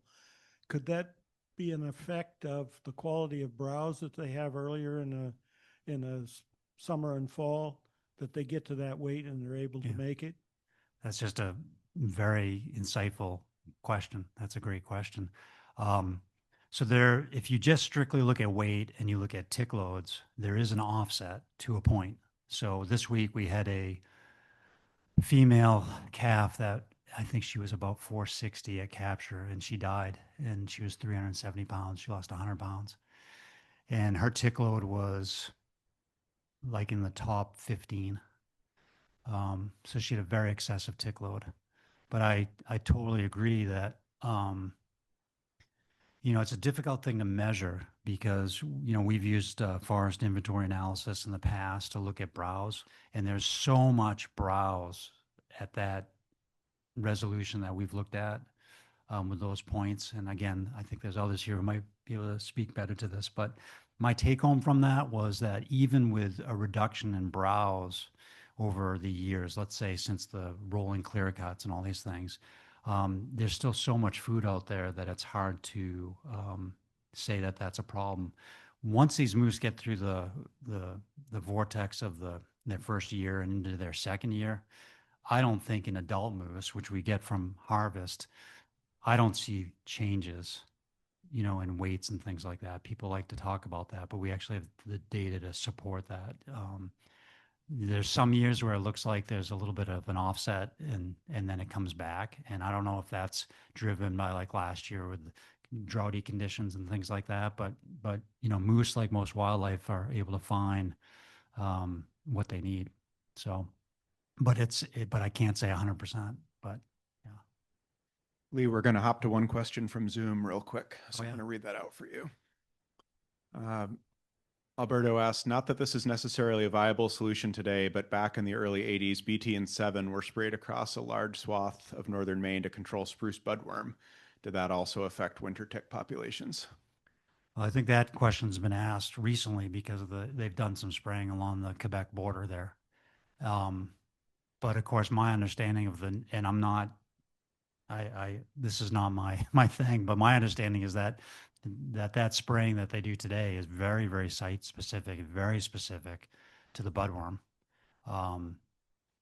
So this idea of large scale spraying for winter tick has to be, and I'm not sure if I'm answering his question, but it would have to be something that can be clearly scientifically demonstrated not to kill other things. And we can tell you that ticks are hard to kill. I don't know about spruce budworm, maybe Alec or somebody could tell us. But a tick is, this is going to sound weird, but it is what it is. But we actually, and we're continuing to do this, we're giving adult gravid females, pregnant female winter ticks to both a lab in Orono, and we did this out west with some folks to basically do, what I call stupid pet tricks on winter ticks to look at survival and what are the causes of mortality in winter tick. Is it solely humidity? Is it high heat? Is it this? And I mean, these ticks are like submerged underwater for days and days and days, and then they come back like, "Hey, how you doing?" And the same thing with snow and everything else. It's really a little bit on the disturbing side, but yeah. Right. I'm almost reluctant to ask this, but it seems so far-fetched. But we have dogs who we give a medicine to, Right. to help them prevent accumulating ticks. And is there any thought to when you capture a moose, or is there any medical approach to giving them a? So here's as quick as I can tell you this one, which is, so our colleagues in Quebec and Steve Cody's lab up in Laval, who's incredible researcher, instead of looking at the winter tick moose dynamic like we did and evaluate cause of mortality, they decided to do a control and experiment approach with a caricide, which is a pesticide to kill ticks like our dogs. And the first year they put a topical on the moose they caught. Let's just say it's 50 moose, and it didn't work. And so they went back to the drawing board, and they did a double dose. So they did an oral acaricide, similar to some of the dog stuff, and then they did a topical where they spread the hair on the moose and do that. And that year they did that was a pretty tough snow year up in Quebec too, but basically it demonstrated that those all high survival rates, and then their control group that did not receive the acaricide pesticide died at the same rate as our moose. But here's the thing is that, when we do this winter, we captured 82 moose over the course of a week. It's to say it's not dangerous work, I think is a little bit foolhardy. At an expense for just the capture was about $170,000 to do that for that many moose. I think if you had provided those moose with an acaricide, you would have changed maybe nothing with winter ticks. In fact, not to be funny, but I mean, I wish if I did my 13 years all over again, I'd carry a flamethrower with me in the woods and I'd burn every moose carcass that I necropsy. So I have no love lost for winter tick. But so on one hand, would that work? Yes. But when you have tens of thousands of moose on a landscape across this landscape, is that what the people want us to spend? I don't know how many millions of dollars on. And I don't even know if on an experimental level in a certain size area, if that could be done. And you're never going to get all the moose in a spot. And yeah, it doesn't keep me up at night, but I don't take those things lightly. You know what I mean? We do think about that quite a bit. Thanks. So this is a related question, I guess, and I apologize for not remembering the specifics, but I had a long conversation with the ranger on the Allagash a year ago or the year before about some sort of a culling based on genetics. Yeah, and I don't remember, and I thought maybe you knew what I'm talking about, could elaborate something about a genetic predisposition to being resistant, and some sort of a culling program of, I believe, of not of calves, but of the mothers. I don't know. Do you know what I'm talking about? Yeah. Sort of. Okay, sorry. So, I apologize for a non-question. So the adaptive hunt was our way within the confines. We increased moose permits tremendously to see if through a general hunting framework we could remove more moose and try to have some impact on that population. And as you can imagine, it is a democracy, and so everybody's voice counts. And so you say to people, we would like to reduce moose in an area like that, and it gets pretty heated. I mean, they did that with the First Nations in Cape Breton in Nova Scotia, where they joined together the province and the First Nations to do a culling program up there because they had overbrowsed that area so much on the provincial highlands there that it was detrimental to the forest up there, like what deer do in some areas. So, I mean, the answer to your question is that he's probably referring to the adaptive hunt. It was not genetically based. That would be a hypothesis to test, which is, is there some resistance over time with some of these moose versus the other? And I think that could be an interesting avenue, but I think it's going to come back to fitness based on size and weight. So the gentleman who asked a question before about kind of like this is that, you have a cow that goes into the winter, and let's say she's pregnant, and she has to be a certain mass to be pregnant, to ovulate. And the bigger the cow is, the bigger mass she is, will predict whether she can have a single or a twin. So now you dump 50,000 ticks on her, and she has fat reserves, but now she's fighting the bloodletting from the winter ticks, and she's trying to feed a fetus that's growing at a tremendous rate, right? From whatever it is, a gram to 35 pounds. And so the cow who's got a pregnancy has two, I hate to say this, but two parasites one externally and one in the womb.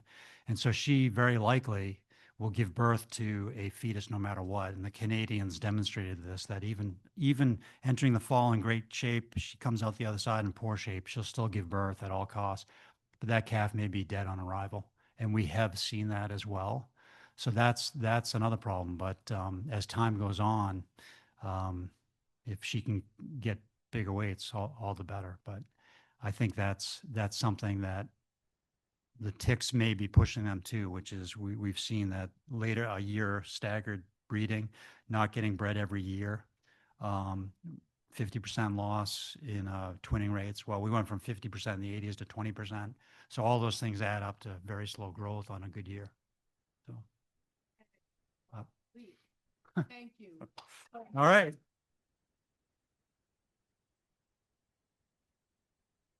Just fascinating. And you're going to stick around because I could see that there was more questions. So please ask Lee questions. But that was just amazing. And we're really lucky in Maine to have somebody like Lee kind of monitoring our moose population and doing it in a scientific way. Now we'll take a 15-minute break. There's coffee and refreshments, and then we'll come back and learn about old growth forest and things.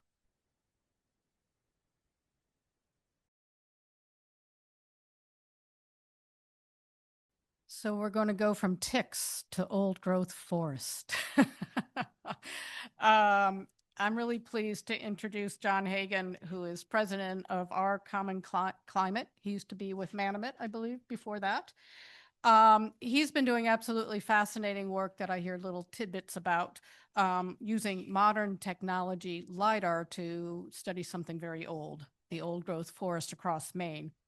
So even though Maine is one of the most heavily forested states in the country, true old growth stands are becoming increasingly rare and much more important, with implications for climate change and for ecological resilience. I'm not going to say anything more. So really, thank you, John, for making the time to come. We're really looking forward to your comments. So please join me in welcoming John. Good morning, everyone. It's good to see you. I cannot believe this many people would show up on a beautiful Saturday morning to listen to science. Or maybe it was the poetry.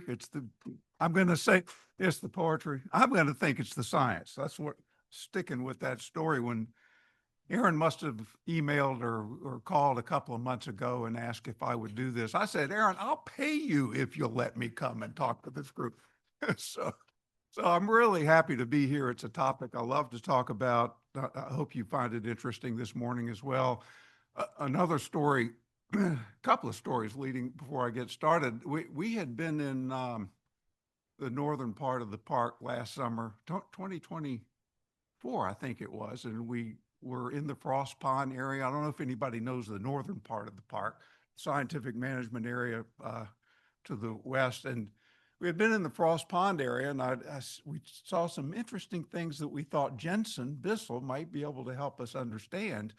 And so I hadn't seen Jensen in 20 years. He was still, I think, the director of the scientific management area when I last had seen him. Anyway, I thought Jensen will know if anybody knows that can help us explain this part of the park. So we were saying we had been through Frost Pond. We'd seen this, that, and the other, some big spruce, some experimental plots, it looked like. And I explained to Jensen that we were covering the entire unorganized territories of Maine looking for old growth forest. And he said, well, wait a minute here.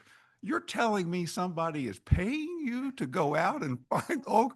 How did you get that job? So I realized, I think it was at that point I realized, indeed, this is a pretty special job. So that's all we do. We travel the state of Maine. We use some technology, as you'll see in a minute. And where's Alec? Alec, raise your hand, because Alec did the first, that I know of, the first report on old growth forest in Maine in 1983, led the report with a lot of other people. But in that report, Alec, you may remember, you said, or your group said, right at that point, they were mapping old growth by word of mouth. So, someone would have to tell you where it is. You go out and check it and you put a pin on the map. And they said in that report in 83, maybe someday there will be technology that would let us do this remotely. The day is here. It's here, and you're going to hear about it this morning. So I'll get started, and the down arrow doesn't work all of a sudden. Anybody know how to?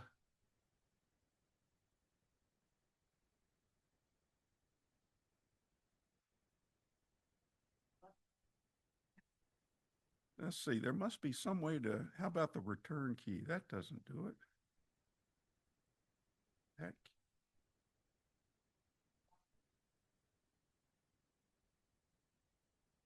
We'll get there. We're in trouble if I'm the IT help. Yeah. Yeah, the down arrow. Not working. Okay. All right.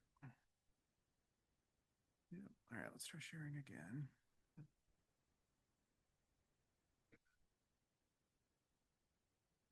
All right, There we go. there we go. Yeah. Okay. All right, right Thank there. you. Yeah. Thank you. Thank you. Magic touch.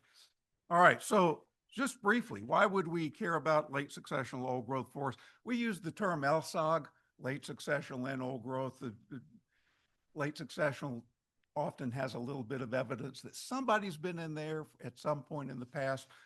Old growth is, our definition, true old growth, we see no evidence that anybody's ever been in there. They might have been in 1850, but we can't see it anymore. So anyway, we just combine these terms, call it LSOG. I'll use that term throughout. What's special about it? The trees are big. They just get really large. And they don't get that large in say a commercial forest landscape. I'll come back to that. But trees, when they get big, they take on a different kind of structural shape than if they're 60 or 70 years old. You get 150, 200, they branch out a lot. They get a lot of volume in the canopy. And often those branches will break off. You've seen this. So I think you can see the owl there. The branches will break off. You'll get these scars, and they'll become the nesting sites for things like barred owls. This was on Giro Island. Or den sites, or the hollows underneath at the base of the tree could be a den site. Again, these are characteristics of big old trees. You don't get this stuff in younger trees. Or woodpecker cavities and nesting sites. Or fungi and Lobaria pulmonaria. This is a lichen, a combination of an alga and a fungus. And then big trees just fall over from senescence. They get old, they fall over, they're big logs on the forest floor and provide habitat for another whole set of species. So old forest is all forest, but old forest has different functions than younger forest. Okay, I put this in because I just came across this paper a few weeks ago. It came out, I forgot the journal, Biodiversity and Conservation, I think, study in Chile of a 2,400-year-old tree. We don't have any that old in Maine that I know of, but the researchers found 361 original taxonomic units, identifiable species of fungi underneath the roots of this particular tree. So my point about this is there are a lot of things we still don't understand about old. We just haven't studied it yet. So there's still a lot of mysteries out there that we don't understand, which is another reason we want to keep old forest on the landscape. We don't understand it fully yet. So the challenge we have in, say, the unorganized townships of Maine is most of it is owned by commercial timber companies. They're in the business of making money from the forest. We're all for that. But if you are in the business of making money from the forest, you really don't need the forest to get older than 50, 60, 70 years old. After that, you're starting to lose money. Now, you might have a veneer tree or something in there that's pretty special. But once you get on the sort of the commercial cycle, you don't really need it to get past 60 or 70. So we're working through that over the decades in Maine. And so we're starting to lose whatever older forest was out there, except of course in Baxter State Park, which I'm going to get to. But these features that I just talked about start to accrue when the forest, the dominant canopy gets over like 100, 150, 200 years old. Different qualities, different ecology is going on there. So what do we do when it's not affordable to get the forest into these older age classes. And I'm going to ask you that in the end, and you all can figure that out or help figure it out. So what is it, does anybody, if you had to stand up and explain LiDAR, who could do that? Oh, okay, good. Then come on up. Do this together. So it's an active remote sensing technique it's like if you got a fairly new car, you've got LiDAR on your front and back, and it tells you if another car is coming close to you and it beeps and all. That's LiDAR working. It's a laser that's firing a beam out actively, and it detects the distance from the source of the beam to the reflection back. And the time, this is magic, that it detects the time it takes the light to get there and back to calculate the distance. Is magic. It's really. So anyway, that's what we've got LiDAR now. And the way it works is an airplane, most of it is airborne. It fires a laser at the ground, lots and lots and lots of laser shots per second. And some of the reflections come off the top of the tree, and some of the reflections go all the way to the ground. It can calculate the difference in the time it takes the first return to come back from the last return, which is the ground. It's magic again. So that difference in time is minuscule, but remarkably, it tells you the height of the tree within a few centimeters or inches. It's crazy. So what it does is these reflections come back and it creates a point cloud. LiDAR is just a cloud of three-dimensional points, latitude, longitude, and height above ground. So I hope you can imagine that there's a tree in those however many thousand points there are. That's all it's doing. It's creating a three-dimensional point cloud of the forest. So if you do that a lot and you're flying along, the forest ends up looking something like that. You can see a forest, you can see the individual trees, you can see the shapes of the individual trees. They are just hundreds of thousands of points that make up that scene. Anyway, for a forest ecologist, which I am, this is gold to be able to see the forest structurally that way. So, I said before, we've had no way to quantify and map how much LSOG is out there other than word of mouth. That's how it's mostly been. So it's been difficult to conserve it. If you don't know where it is and how much there is, it's hard to conserve it. You find a piece, you conserve it, but you don't know how much else is out there. This is new. How this came about, we were doing, I've been around a while in Maine, doing studies of one sort or another. When I was a wee little lad of an ecologist, we did a bird study in the Moosehead Lake region in the early 1990s. And we did the whole study again just a few years ago. I'll come back and do that talk at some point if you're interested.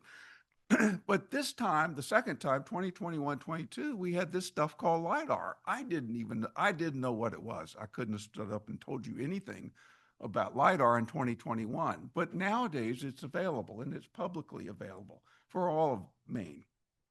So we had LiDAR when we were doing the second bird study, and I was looking at it. This is, the grid there is a hectare grid. A hectare is 2.5 acres, right thereabouts, so it gives you some sense of scale. But in the LiDAR for the bird study, we were seeing this blue magenta stuff. And I said, well, what is that? The colors in this map are nothing but the canopy height. So the blue magentas are taller forests than the yellows and the oranges, and the blacks are roads and skidder trails. And if you look carefully, you see how finely detailed you see with LiDAR. It's 1 square meter resolution. Nothing comes close to that. So X, Y, Z coordinates, that's all it is. But we saw this blue magenta. This is just north of the Golden Road, out west of Baxter. And I thought, we knew this area really well. I knew this area 30 years ago. And I said, there's no way that can be there. So and at that point in 21, 22, I was trying to prove that LiDAR was wrong because I couldn't believe what I was doing. So I said, we're going to go see that. I'm going to show you, my team, I'm going to show you that this is wrong. So this is what the same thing looks like in color photography. You see, it's there. See how much easier it is to see in LiDAR? Man, that's great. So this is what it looks like on the ground. It was real.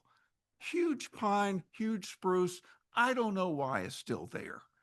I think the foresters out there, I think, know about it, and they say, you know, we probably just shouldn't cut this. We're going to leave it. And I think that's gone through several forester generations. So it's still there. It's a museum piece of forest. So I thought, well, maybe if it's that, and we had checked about 20 sites that had that blue magenta signature. They were, every one of them, late successional old growth. So we said, maybe we could map it for the whole unorganized territories of Maine. Why not? Why not go big?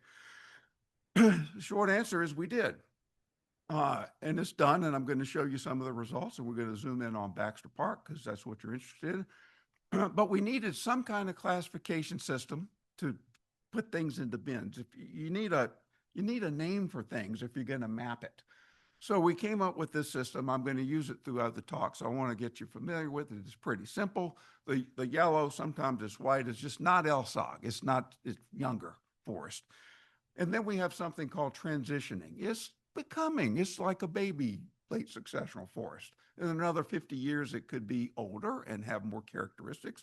It would become late successional, LS. And then someday, 200 years plus, it might become old growth. No evidence that humans have been here anymore. And it looks different from LS, as I'll show you in a minute. So I'm showing you maps with this color scheme for the rest of the time, and I want you to get familiar with it. So we can see the differences in these three LSOG categories in the field. So we didn't know whether LiDAR could see it or not, but we can. So we scored sites that were in these three categories. That makes sense. All right, now because of the bird study and other work that we had done, we had 463 hectares across the unorganized territories we had been to on foot and scored that hectare as one of those four categories. So this is critical. We needed, or it's called a training data set, because we're going to train the computer on how to recognize this stuff. We needed known, verified by ecologists sites to teach the computer. I'm going to show you, if this works, it'll rotate while I talk about it. Yeah, that's going to work. So this is a hectare of LiDAR out of Big Reed, the old growth site a little bit northwest of Baxter, T8R10, I think, if you know your townships. So look at that. You can see that it's 120,000 points you're looking at that are being rotated here. You can see the canopy of individual trees. You can see gaps between the trees. These are natural tree fall gaps that happen with true old growth forest like Big Reed. Now, we asked the computer to generate 8 different metrics about that canopy for that hectare. Mean canopy height, maximum canopy height, 95th percentile. I won't read through them all, but the point is we asked the LiDAR to tell us these mathematical extractions for that particular hectare. Because we're not going to go to all 4.2 million hectares. So we need you, computer, to see if you can extract a signal from these 8 metrics. Some of them have to do with the undulation of the canopy. So we said, computer, this would be called machine learning. If you're familiar with these modern day terms, please build us an algorithm that classifies all the hectares that we didn't go to based on the 463 that we did go to. And that said, have at it, computer. And it took it a couple of days of working continuously to figure it out, but it did.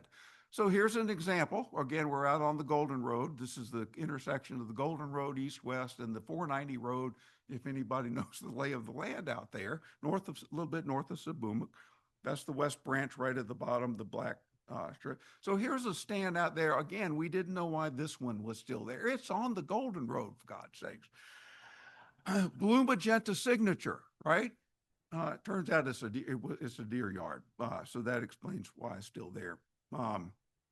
But so here's how it works. So we would take a hectare, all 4.2 million. I'm just showing you one example. Can't see all the metrics there, but that's okay. I'm going to leave it. So the computer looks at the metrics for that hectare. It says, okay, what class should I put that in? And it put it in the LS class. So that's what the computer is doing with the landscape, classifying every hectare according to our classification scheme. We end up with a map. Now, that's a nice stand. I don't know, I forgot how many acres that is, but you can probably guess. Maybe 100 or so. Heck, that's a significant chunk of late successional old growth forest. I forgot who owns this now, but one of the new TMOs, I think. Anyway, we cored a tree in there because one of our 3 of our training hectares were in there. This was a red spruce, and it was 253 years old. Now, by anybody's definition, that's a pretty old tree. I mean, it's in our true old growth category. I think somebody had been in there, but there was a cohort of trees, in the 200, 300 year category. I like this slide because it really humbled me to think that tree was a seedling when the first shot was fired in Lexington. That's just, you're sort of in awe of the forest when you're starting to realize these things around you are that old. So anyway, so let me, I've probably given it away now, but why does LiDAR work to classify forests this way? So here's a cross section of LiDAR points from Debouli on the top. It's a late successional stand, not quite old growth yet, and a cross section of LiDAR from Big Reed, the true old growth site. These are both exceptional ecologically. So they're both protected, fortunately. But the Debouli stand is not quite too old growth yet. You can see it, right? When the irregular canopy surface of old growth, that's what happens when trees get to 250, 300, 350, and they just start to fall over from old age. They create an irregular canopy surface. It's an incredible signature that even I didn't appreciate until the last couple of years. But the computer, of course, can see the difference between these things. So I drew a line just there across the canopy, and I'm going to go one more slide. That's what the computer is trying to differentiate between. Not surprisingly, it can. It has to be a certain height. It has to be a certain unevenness. It's just all, it's magic. It's magic. I'm a scientist, but it seems like magic. So I'm going to zoom in a few minutes, especially to Baxter, but this is the map that we generated. We did all of the unorganized territories, but this is showing you the northern half of the unorganized territory. So you see I got a little thing over can't quite see that key, but the green is the transitioning, the younger end of LSOG. The lighter blue is LS, and then the darker blue, you can't see the darker blue, that's okay. It's not the lakes. The lakes are not true old growth, in case you're wondering. But that's the map. That's what Alec was hoping we might get to someday. Some 40 years later, we finally got it with this technology. It's not perfect. I'll come back to that in a second, but it's really good. So if you're really interested we're more concerned about the LS and the old growth because that's so special. We don't want to lose it so we can just turn off the green and look at the blue. Not nearly as much of that as there is green. Now we're glad about the green because if you let the green go, it would turn into blue, and that would be a wonderful thing. A lot of Baxter is green and going to turn into blue because it's off limits to harvesting. So anyway, this is what we've got now. We can share this. Well, I have shared this with all of the commercial landowners. Some of them like it, some of them don't like it so much, but we've got it now. And it means we can do things on the conservation end that we didn't know we couldn't do before. It's a map. There's nothing like a map to mobilize people. So who owns the LSOG and the unorganized territories? I think this is I'm going to come up with a table in a minute. The worst thing I'm going to do to you this morning is the table I'm about to show. But we were interested in knowing, so the top left is our study area, the whole unorganized territories. Then we said, well, how are we doing with LSOG on the public lands? The next one. How are commercial timberlands doing? How are easements doing? We got a lot of easements in the unorganized. How are they doing? BPL, how's BPL doing? Private conservation, gap 1 and 2. Now Baxter is gap 1, I think. These are areas that are off limits to harvesting. Gap 1 and 2. I don't know why that name applies. Anyway, that's nice because they're not going to turn back into, they're not going to be harvested unless there's some pressing ecological reason they can be, but otherwise no. And then ecological reserves at the bottom right, not very much not very much of the area is in ecological reserves, but still. So this is the part that is as bad as it gets this morning, because I thought you might be interested. Let's just look at the top row for a second. How much of the whole 10.2 million acres is, sometimes I say acres, sometimes I say hectares, so pardon me going back and forth. 3.9% of the whole area is in LS or OG like. All public, 10.1% of all public is in LS. Or this is the kind of thing we can do with the map now. It's pretty accurate. Forest industry, only 2.6% of the commercial timberland is LS and OG, but I circled the 77 to 12, that's hectares, because they got a lot of it, even though they don't have, it's not much of a percent of it. And it's I don't know, 8 million acres of land. So you don't want to ignore the commercial timberlands.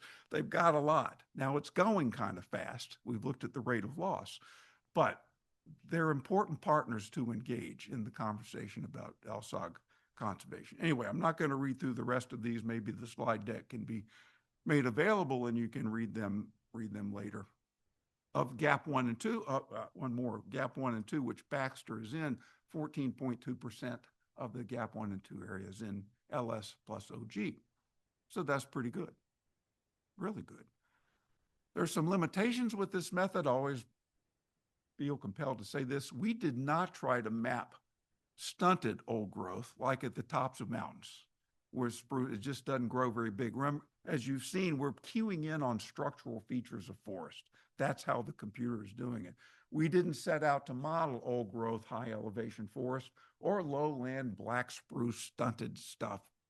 So that's not that much of the landscape. Most of the landscape is what we modeled. So that's the good news. But we don't claim to have mapped those other types yet. We might get to it. So you ready to look a little closer, Baxter? Because I am.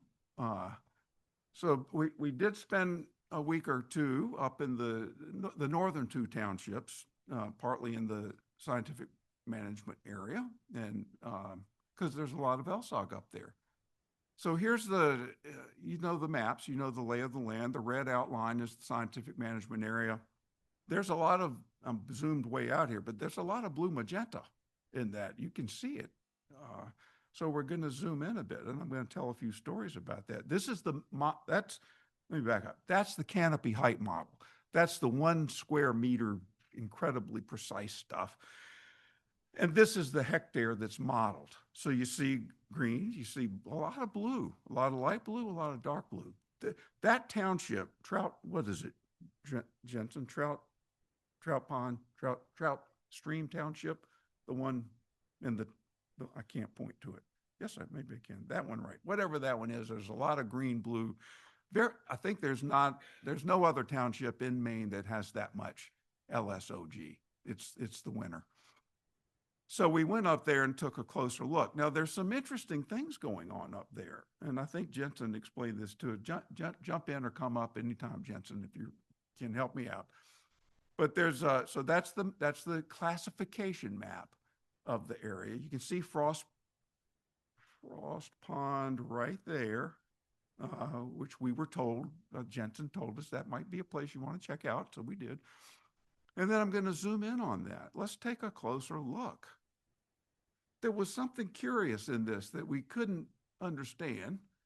You see a lot of magenta, but on the left, there's blue magenta. And on the right, there's kind of yellow magenta. Can you see what's up with that? It's tall, but there's something strikingly different. And we had no clue, frankly, what that might be. That's why we had to go see. This is the thing about going to look for old growth. Somebody pays you to do that. Yeah. So this is what we found. This was an old burn. You see, I drew the line in. Kind of hand drew it in. That's an old burn area dominated by very tall populous species, quaking aspen, balsam poplar, bigtooth. And then on the blue magenta side was spruce and sugar maple and yellow birch, and that had never burned, or if it did, it was many hundreds of years ago. So we didn't know what it might be, but we can see it in the LiDAR. So we thought this is really cool, and we haven't really come back to this yet. But I got to say, we're still learning what LiDAR is telling us about the forest. And we hope others do too, because it is the amount of information in there is incredible that we're just really starting to understand. Now let's look at another area that caught our eye. That's just, I think, was just outside of the scientific management area. And we're going to zoom in, and you see the little black specks there. I'll point right in there, cluster of black specks. Well, that's really tall, really, really tall. I ran out of colors when I got up to about 30 meters, I just went to black. Anything, because there are many trees over 30 meters in Maine. That's really tall. But here was a cluster of something taller than 30 meters. In fact, taller than 40. So we headed out to see what is that. We've got to see it. Now this is drive Jensen crazy too. We've got all of this on our little iPads. So we can walk right up to any tree we want to walk right up to, no matter how deep in the woods, doesn't matter. We can walk right to it. Our little blue dot is where we are. That's a hectare grid. So you can see the crown of individual tree. Okay, we're going to go see that tree because it's going to be really amazing. And it took us 10 minutes to walk to it. So I'm going to zoom in again. Now it's gotten a little pixelated here because the grid is 10 meters by 10 meters. I had to recalibrate the color ramp so that I could see the tip top of that tree. So it goes white when it gets to 45 meters tall. So that's the tree we wanted to go see. 45 meters at that time, it was the tallest tree in Maine that we knew of. And we can tell with LiDAR because it's within inches. That's the tree. What's that? Oh, white pine. I'm sorry. Thank you. White pine is really the only tree that gets 30 plus meters tall. So yeah, thank you, Jensen. White pine. There's a cluster of white pine in and amongst some spruce and some hardwoods. And I think Jensen said it's a long Hinkley stream. And I think it was probably, there's a buffer that people did. Now we walked through a cut area, fairly light area to get to this, but then we crossed the end of the cut zone and it was just nothing, but it looked like true old growth to us.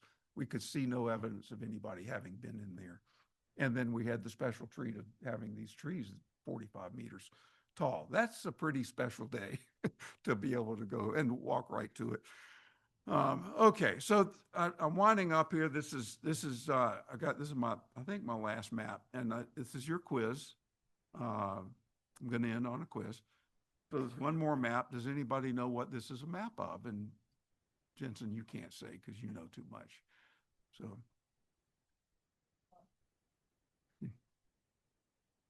it's a map of something. The red stuff. You can see Baxter Park in there. Not much red in Baxter, except in the scientific management area, a little bit of red. You want to take a try? Harvesting. Yes, this is a map of harvesting between 2000 and 2024. Every piece that has been harvested in 24 years. We got that. We can get that from Global Forest Watch, the global data set. It's really precise.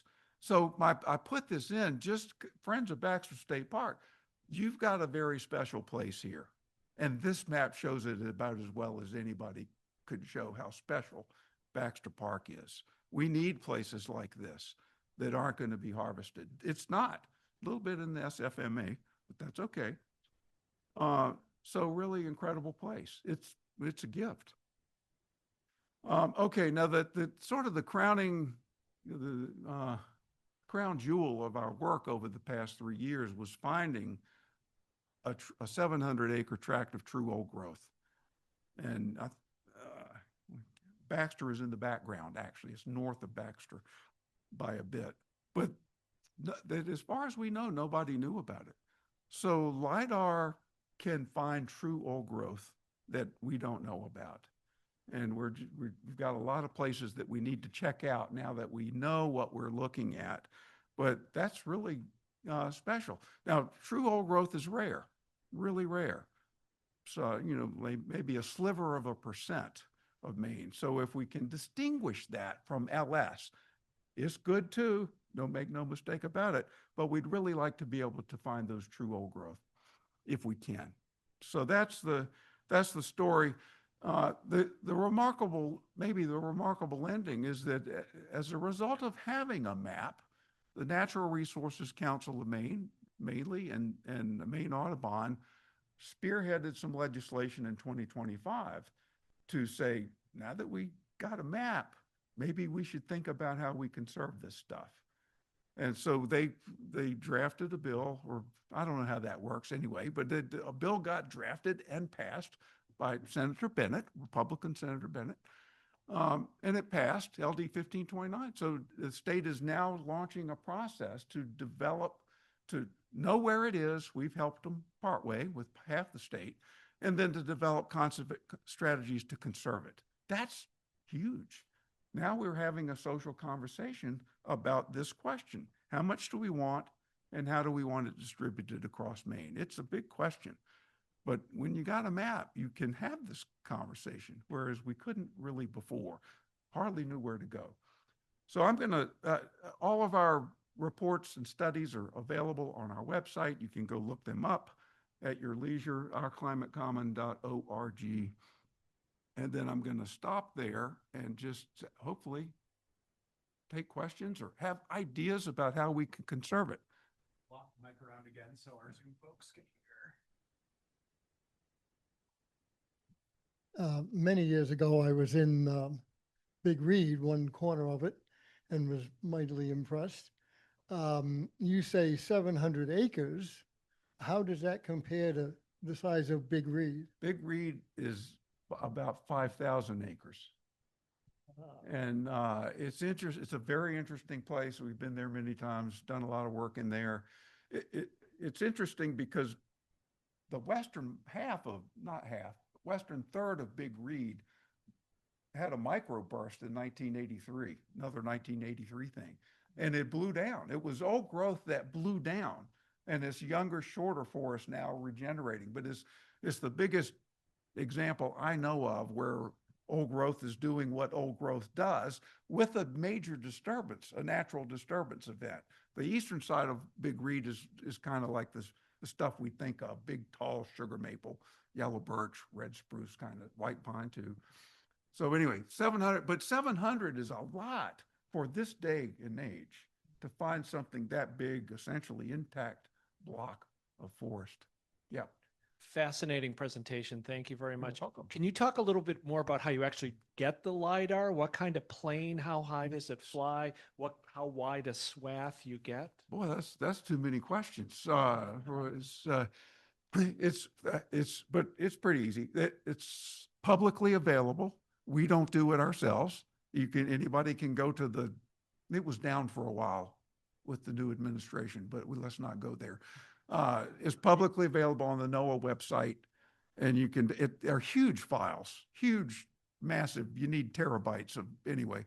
But you can get it, download it. We process it with our GIS system, generate a canopy height model. It works great. And LiDAR is getting better and better. And I'll talk about that more later. I think the plane is about 3,000 feet, and I forgot the angle, maybe 20-degree angle either way so it's a lot of flights back and forth to generate, wall-to-wall coverage. And do you have another question? No, so you don't obtain the data, you just look at the data that NOAA or somebody else has already obtained. say that again. You don't you don't obtain the We data. don't collect it. No, We don't. No, No, NOAA has no, done that. and thankfully, because we could not afford it. That's, no one would pay for that.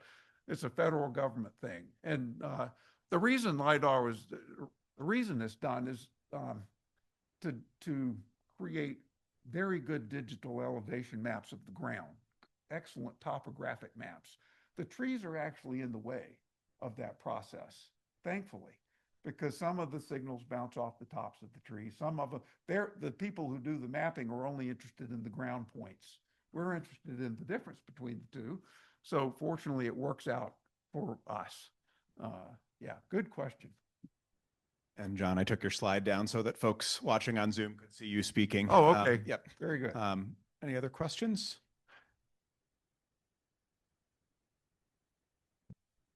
So this 45-meter tree that you discovered, is that the new champion tree? Of It Maine? isn't. We found one Oh. 2 meters taller.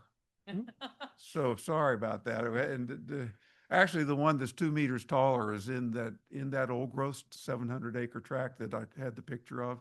It's in that stand, and it's about 48 meters tall. So 48 point something or other. Yeah, yeah. And there's probably a taller one, but that's really pressing the spectrum of sort of the outer limits of what a white pine can do, not at least in this part of the world. But there might be a taller one. We haven't found it yet. Yeah, John, just quickly, and I'm realizing we're running out of time, but can you talk about the climate implications of old growths and lakes? Yes, I can. I'll do this as quickly and efficiently as I can. We've calculated the amount of carbon in these LSOG stands. It's 2 to 5 times as much carbon per acre as there is in the average commercial forest. So they are enormous storage spaces for carbon. So once they're harvested and put in a shorter rotation, you lose a lot of that carbon. Of course, some of it goes into enduring wood products, and that's good, but most of it ends up back in the atmosphere. So these are like banks of carbon that are, some people call it unrecoverable carbon, because once we cut them, we were not likely to get back to that stage in the next 200 years, and that would be even if we didn't cut it again. So they're incredibly important stores for carbon, and Alec and I and others are working on how do we conserve those so that we don't have to cut them and can keep them. Now, the other side of the story is, and this is debated some, they're so old that they're not accruing carbon as fast as some younger, faster growing. Younger trees are putting on girth, they're sequestering carbon. But the evidence, and this is a global study, old growth stands are still accruing net carbon. And a lot of it, Alec, I got to send you this paper, a lot of it is ending up in the organic soil layer. The organic soil, and I know we can't track soil because it's but it's twice what the organic carbon is in the soil of a managed forest. And that's a pool that we haven't thought much about because it's hard to measure. Anyway, very special for carbon storage, and probably is refugia for species that don't move very well in a changing climate as well.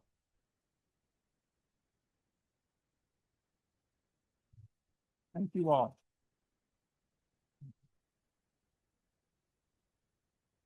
Thank you. Not only was that absolutely fascinating, but you have a real knack for explaining very complex issues, LiDAR, ecological change, in ways that is digestible. So we're going to have you back, and Lee, because there's a lot more to talk about. Okay, so as we said, we're going to sprinkle poetry through this, give you a little bit of a break. So I want to invite Nancy Orr. Thank you. Who's going to share some of her poetry? Thank you, Nancy.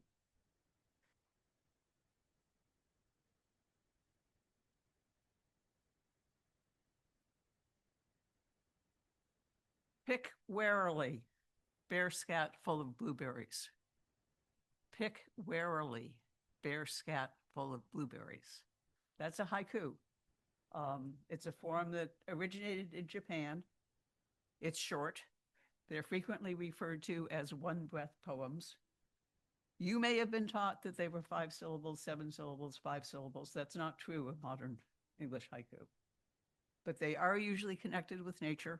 They have some sort of seasonal reference and a couple of images. So that's the short version of the introduction. I'm going to read you some of them, and hopefully you'll enjoy them. Reconvening the World, Dawn Chorus. Reconvening the World, Dawn Chorus. Unexpected sun, the glow of ephemerals. Unexpected sun, the glow of ephemerals. Crows tumble into the wind, spring thaw. Crows tumble into the wind, spring thaw. Peepers singing in the marsh, the smell of rain. Squeak. Peepers singing in the marsh, the smell of rain. Morning fog, a shadow of crow. Morning fog, a shadow of crow. Dancing up the sky, timberdoodles. Dancing up the sky, timberdoodles. Spatterdock, glimpses of sun on a cloudy day. Spatterdock, glimpses of sun on a cloudy day. Ghost pipes in the shadows, this stolen land. Ghost pipes in the shadows, this stolen land. A dragonfly rides on my life jacket, bright sunshine. A dragonfly rides on my life jacket, bright sunshine. The mountain's perfect reflection, fish rise at dusk. The mountain's perfect reflection, fish rise at dusk. Crumholtz, pruned by the mountain winds, this gnarly life. Crumholtz, pruned by the mountain winds, this gnarly life. Paddling amid all the stars, a beaver's tail slap. Paddling amid all the stars, a beaver's tail slap. Muggy with mosquitoes, morning walk. We know that. Or a morning canoe. Muggy with mosquitoes, morning walk. Deer fly, circling, morning heat. Deer fly, circling, morning heat. The cry of a loon, autumn chill. The cry of a loon, autumn chill. Snow on the mountain, last leaves drifting. Snow on the mountain, last leaves drifting. Coyote howls, what the deer knows of death. Coyote howls, what the deer knows of death. Dreaming a bear, dreaming snow. Dreaming a bear, dreaming snow. And then finally, walking the woods, I trip on a haiku. This is Maine woods. Walking the woods, I trip on a haiku. There is going to be a blue sheet. It's a handout of some of the haiku, some of the ones I read, some of the ones I didn't read, that will be, I guess, in the back or out front. And anyway, thank you very much.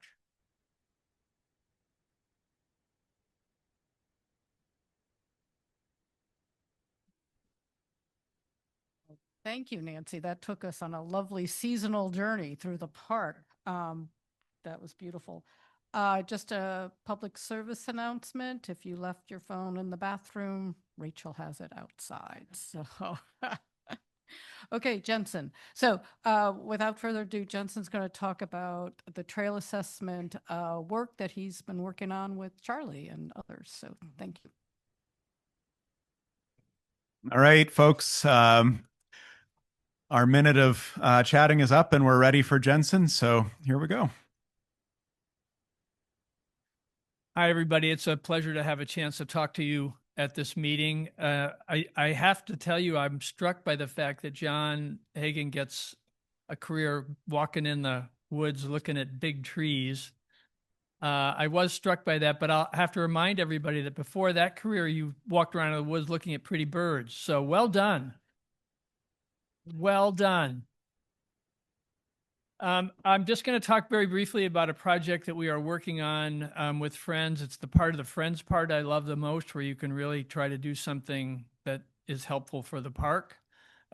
We started this conversation, and Charlie Jacoby's here somewhere over here on the edge, and he's much more than a co-conspirator, but we had a conversation, was it a year ago or a little more, where we, actually it was after a podcast, I think, and we began to talk about park trails, because that's what you do.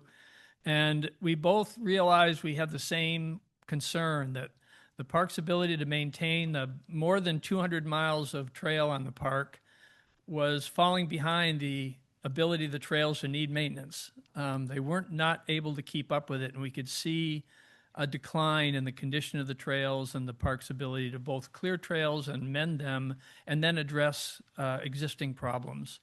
We began to have this conversation with park staff. What could we do? And that included the trail supervisor, Brennan Turner, and park director, Kevin. And we came up with the idea that perhaps we could find a way to help fund parks trail efforts going forward. But the first step is really to prove that your intuition and your feeling about the trails is actually real. You have to have some data to do that. We were both pretty sure about it, but we turned immediately to the idea of the park having a trail assessment. During my tenure in the park, we conducted a trail assessment, and it was really revealing and very helpful, and helped us get started on a path forward. Somewhere after I left, and the park moving from different platforms for its technical information, an unfortunate thing happened where you have both the information for the assessment, and then that information is all tied to a specific geographic spot in the park. And those things got separated.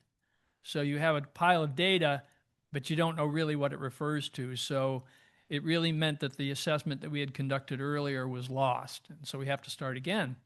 And we started thinking of maybe conducting a pilot assessment that we could look at to direct either a further larger assessment, or that we could scale up into an understanding of kind of where the park is and where we should go as far as trying to help the park reach a level of maintenance and construction ability in the park that would match the level of work that's coming to the park every year. So we began to shop around. This was a longer process. There were lots of phone calls with AMC, and then we ended up with ATC, and they were conducting a full-scale inventory of the AT. And they were getting close to, I think, completing that inventory, and they were in the northern end of it. And they had some very experienced trail assessors, and they also had a real platform that really matched what we would need on the park. All the data was there in the right way, because their trails are the same as our trails. And we saw an opportunity here and began a conversation with Leah Beck and a trail assessor they had working in the region, Kelsey, can't remember her last name. Yeah. And this went very quickly once we got in the right land. We were worried about the cost, but the cost ends up being not that sufficient, or not that substantial, for doing a little over, someplace between 10 and 20% of the park's total trails. We met with the trail supervisor, Brennan Turner, because one of the critical things is, well, what trails are you going to look at, and will they be reflective of the park as a whole? And Brendan had some pretty clear ideas, and he separated these into kind of 4 general types, where there was a legacy trail, a trail that was relocated to check how that relocation was going and whether we're relocating these in an effective way, a lowland forest type of trail, and if anybody's hiked in the park, you know there's a lot of lowland forest trails in the park, and then an at-risk trail that he decided was a trail that we have a certain number of them in the park that he's worried about their real continued decline. And so we looked at these 4. They total about 29 miles of trail, a little more than 29 miles of trail in this. And we basically had 2 selections from each type. I didn't know, Charlie didn't know when we began this, if we could afford only 4 of these or all 8 sections and how this was going to be. It turned out we can do this pretty easily. The trail assessor now is lined up to work this summer. The park is lined up to provide lodging and assistance for that. The whole scope of the work is about 2 weeks. And then we're working on the final pieces of this at the end of this month. Will be the data storage, which will reside, I think, temporarily with ATC, but will end up with the Friends. And then we'll sit down after this is done and look at that data and see what it tells us and see if we can scale up a cogent picture to offer to folks about what the need is and where to go forward. And I think I'm happy to say I think the park and the Friends are really walking stride by stride with this. So it's a pretty exciting thing, and I don't think there's really a moment to waste. What did I miss, Charlie?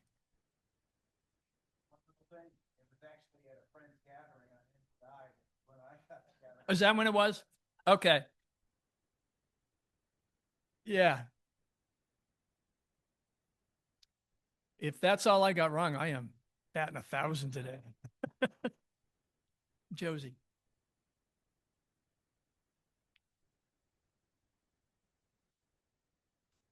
First, thank you, Charlie and Jensen, for spearheading this and putting it a big task into kind of a bite-sized thing. And I can understand. I love the legacy, the relocations. It makes sense until I get to the Blueberry Ledges. Why are they at risk? Well, the ledges you think of as very hard and imperturbable, but there's a big section of that trail that's above the ledges, and that ground is not imperturbable. And I think Brendan is concerned about that piece.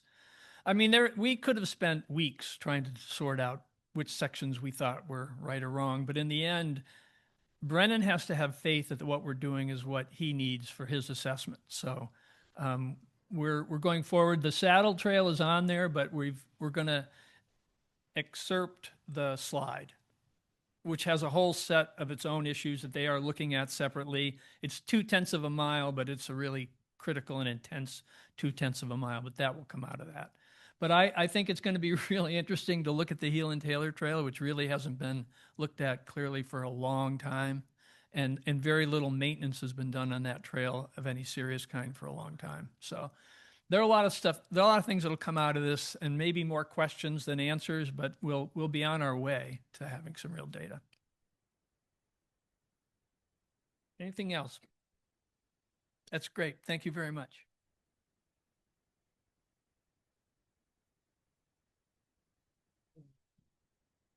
So yeah, thank you, Jensen and Charlie. And this is, as Aaron said, one of our 3 programs that we're initiating. And when Jensen said he was going to do this assessment, I had no idea that, I thought it was going to be much more expensive and this is amazing piece to move us forward. So thank you and stay tuned. We'll keep you up to date on what we find out.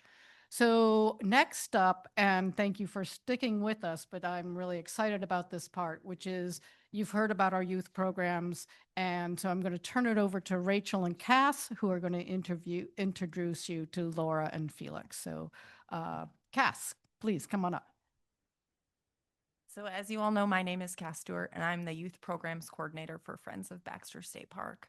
I hit the ground running last year in June, just as they were starting the expansion of the second program. As I understand it, that was a long time coming. And you don't necessarily want to hear my words. This year we invited a participant from the July trip and a participant from the August trip to give you a little bit of an insight as to what their experience was like for those 9 days and 8 nights in the park. So I will have Laura come up first.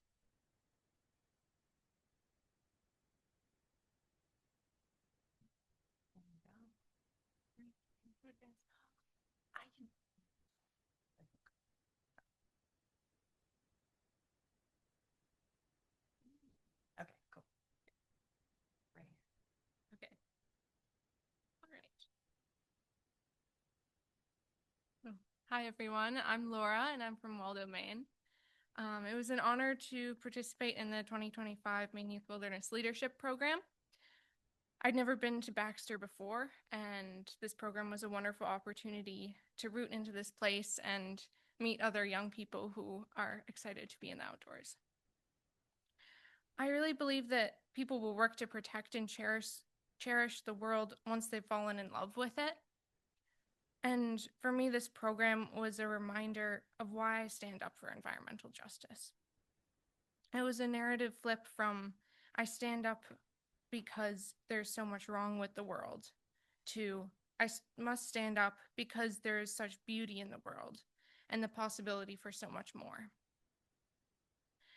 I'd like to speak a little bit about what leadership looked like in this program. As a group, we had to find how to meet each other where we are and balance how we travel together. For example, I really like to walk slow and be distracted continuously by plants and birds. But a lot of other people were really driven by our final destination, and we probably wouldn't have gotten to the top of Katahdin without them.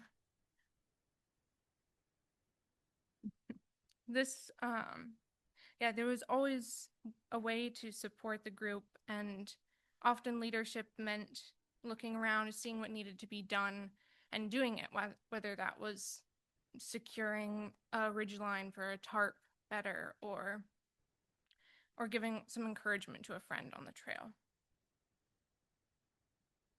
So each person also got to try out different leadership roles for a day, such as filtering water and reminding people to drink enough of it, or carrying and distributing snacks, or leading games to help hype people up on the trail. We all got to try on these roles, and also over the course of the trip, we all started to find our own natural roles that we fit into in leadership in the group as well. Some of my favorite parts of the trip were the workshops, where we got to learn from experts to explore different ways of interacting with the place and thinking about leadership. We got to paint with a professional artist, learn from a photographer, and learn about ecology and advocacy with Erin. One of my favorite memories is waking up just before sunrise on Russell Pond to the sound of a big splash and then silence. A big splash and then silence. I walked to the edge of the pond to see 2 moose feeding. Then I snuck back to the campsite to wake the others up. And about 10 minutes later, I was sitting back at the edge of the pond and looked along the near shore, and all the other participants were sitting along the shore silently watching the moose. At the end of the trip, the leaders facilitated a circle where we all had a minute to write a note in each person's journal. It was a beautiful moment to appreciate each person for what they brought to the group through their participation in leadership. It was a gift to participate in this program and to get to travel with such thoughtful and engaged young people in such a beautiful and storied place. I see a lot of potential and possibility in this program, and I really hope that it will be prioritized for young people who have a lot of passion about the outdoors, but might face social or financial barriers to exploring that passion. This program is an amazing door into wilderness leadership and is especially needed in this time. So thank you all so much.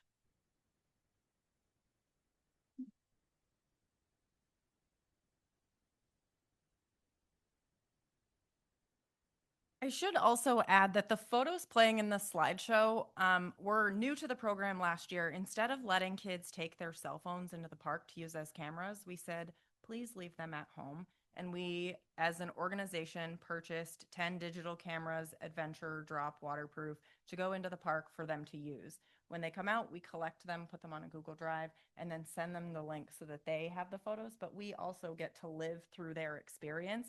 So these photos were all taken. This set is by Laura, and the next set will actually be Felix, who's coming up.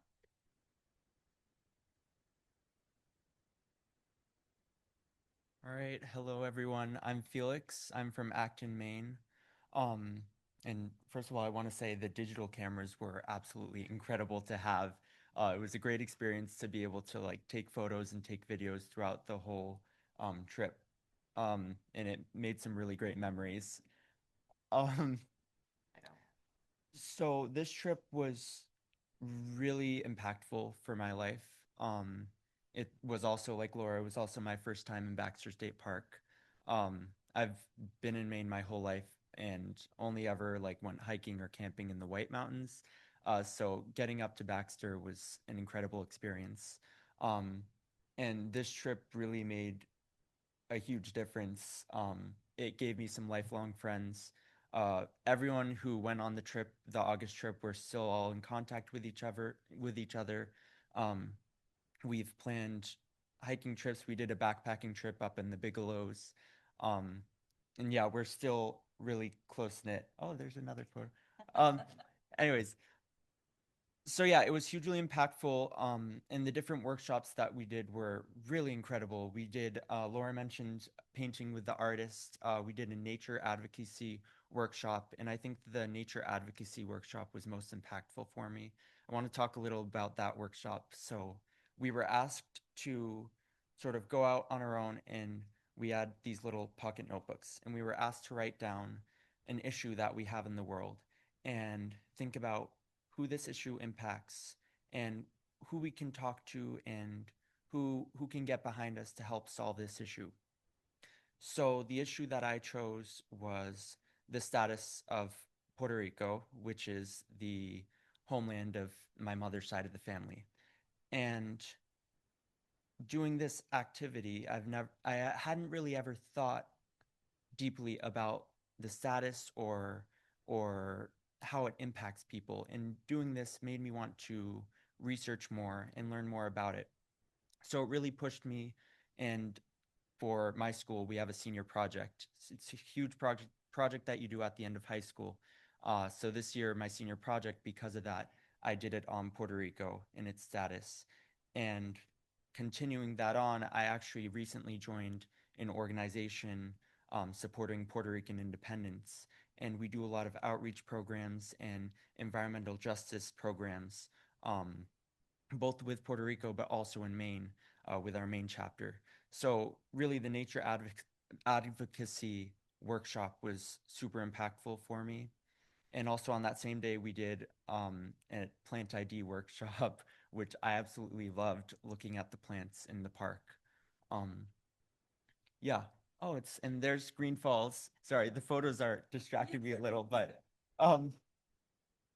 yeah, it was an incredible program. We totaled about 48 miles that we hiked. And I think we started at Roaring Brook, went to Russell Pond, and then South Branch. Yeah, 9 days, 8 nights. It was incredible. And I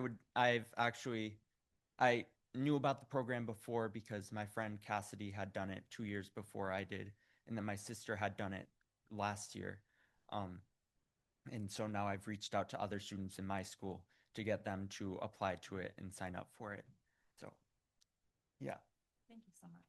You.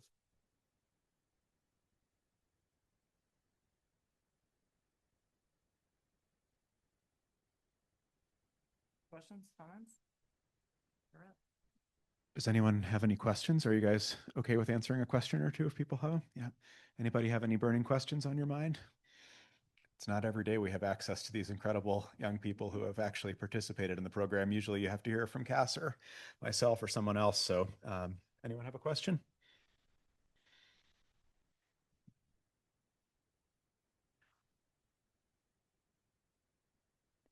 Thank you. I was intrigued about the art program that you had, and you sounded enthusiastic about. I could ask who did it for you, but that's not as important as where did you do it?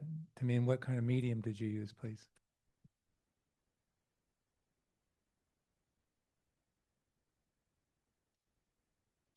Yeah, I don't remember exactly where. I remember exactly what I was painting, which was Katahdin over a lake, but I do not remember the name.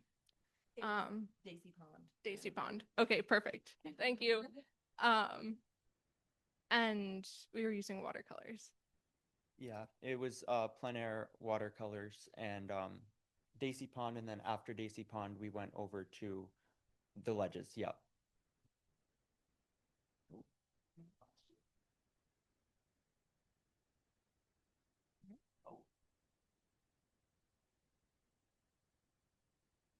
Hi, I was just wondering if either of you had read or seen any of the films on Thoreau, but had read Walden and his opinions of, it's not out in the wilderness, but it was his views about being outdoors and what it did for him.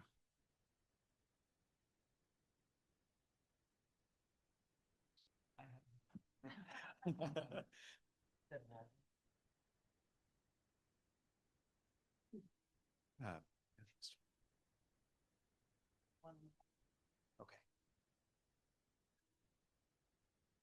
What about Lost on a Mountain in Maine when you were in like 5th grade? Did you read that? Yeah. Felix did. Did you, Laura? Okay. I do want to say, Laura, that I almost cried listening to you talk about your experience, and it was really lovely to hear both of you. Interesting to see the difference in the pictures you took as well. Just, and I'm glad you had people to get you up to the top of Katahdin, Laura. But your pictures of the things on the ground were lovely.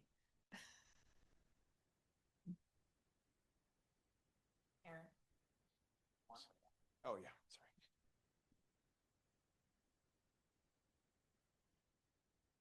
sorry. I'm just curious how old you guys are and what what the future looks like for you in your mind's eye right now.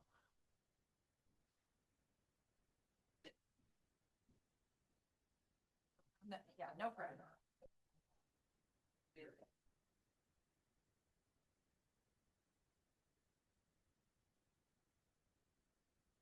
So I'm 18 and future plans. Well, actually, I'll start with what I just did, which after this program, I took sort of a half gap year. It's technically my senior year of high school, but I did a program in South Africa for ethics and leadership, and then just spent 2 months in Guatemala learning Spanish. So from that, now I'm diving back into thinking about college. Yeah, but that's really, this was the beginning of a series of adventures. I am a senior in high school. I'm 17. And after this year, I'm hoping to go to the University of Queensland in Australia. Awesome.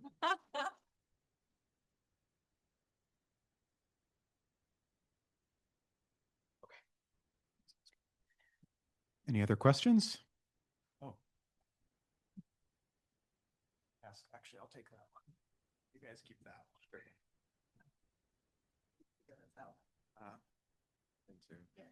What did you find most challenging about the program? And was it, in particular, were there challenges with dealing with the rest of the group, or was it more the physical challenges or the bugs or whatever it was? What did you find most challenging about that program? For me, I found most challenging not being able to like have a shower. And so I ended up filling up our dish buckets in the morning with water and just washing my hair like in the dish buckets and just like dumping water on my clothes to clean them so that I could like feel clean. And it wasn't, I felt like, at least with my group, we had really good cohesion with all the people. So there wasn't really any problems between people. And I think, like Laura said, we pushed each other physically. So even though at some points it may have been challenging physically, we all pushed each other to get through it. So. Yeah, I'd say also there weren't any big challenges that came up like socially in the group. We had a meeting that different students in the group led every day to talk about anything that was going on. Yeah, I'd say that the biggest challenge for me was to adjust how I'm used to being outdoors in the woods, and especially in places that I don't know before, because I have a process of like meeting a place for the first time and really wanting to stop and look at everything. And so just finding that balance in the group, yeah, of how we like to be outside and keep moving. All right. Thank you all for the great questions. Thank you too for the great answers.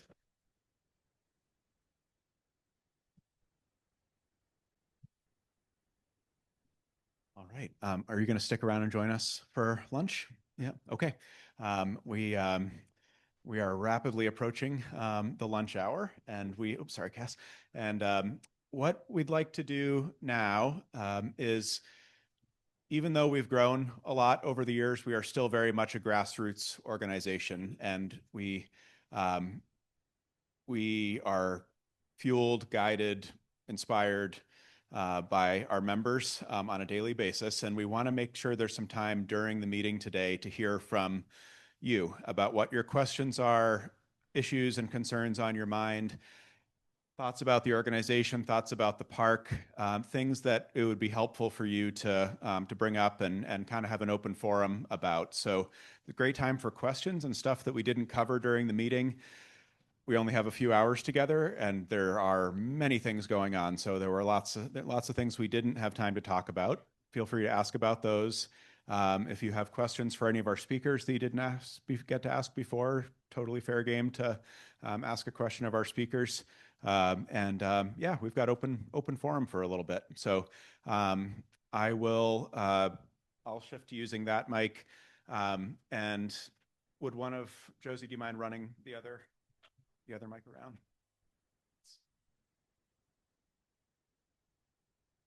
Thank you to the board and the organizers for a great meeting again. It's always the hit of the year for us. Jensen, I wanted to ask you a question. So thank you for your years in the park and for your son's brewery. Two meaningful things in my life. The trails at Baxter are, as you mentioned, the height of why we're there most of the time, right? And each day there's hundreds of people hiking on them. Is there a way to engage those hikers in your efforts to identify target areas to look at? So we spent time in the north part of the park last summer that we hadn't before, and we did North Brother. And it was in horrible shape. But we didn't know what do we do with that information or that perspective. So I don't know if there's a way to engage hikers in the process. I think that's a really good question. You have to be careful with that engagement because you get overwhelmed with the response and some of it. To help you, North Brother's been on the parks list for 10, 15 years for a relocation. It's a really difficult relocation because it's so far away. So eventually, I'm hopeful that we can get to the point where the park will have the bandwidth to do those projects every year, along with the sweep of regular maintenance the park has. I mean, I didn't talk about it, but while I have the microphone, I'll make the point that the park's trail system should be thought of as a living thing. When I came to the park, I think there was 125 or 150 miles of trail. Now there's 220. We did an assessment at some point and realized to our surprise, the park had closed 20 miles of trail and opened 40. And each of those decisions was individual. It didn't have the holistic idea in sense. So we started thinking about how to look at trails as a whole thing. I was shocked at the understanding when you really look at the park's map. If there is a pond, we put a trail to it, sometimes around it. A vast majority of the peaks in the park have a trail to the peak. And you have to ask yourself in wilderness, how much of the wilderness do you want to actually trail? We love it because it allows us in the Maine landscape to get places that we probably wouldn't get. The Maine landscape without a trail, especially as John would understand, our landscape is at best late succession, or at best relatively mature. All of the park's forest is 150 years or less for the most part, and it's hard to walk through. So we looked at trails with excitement because we all love to hike and we all love to build trails. And then later there's 100 years of maintenance on that trail, and we didn't tend to think about that.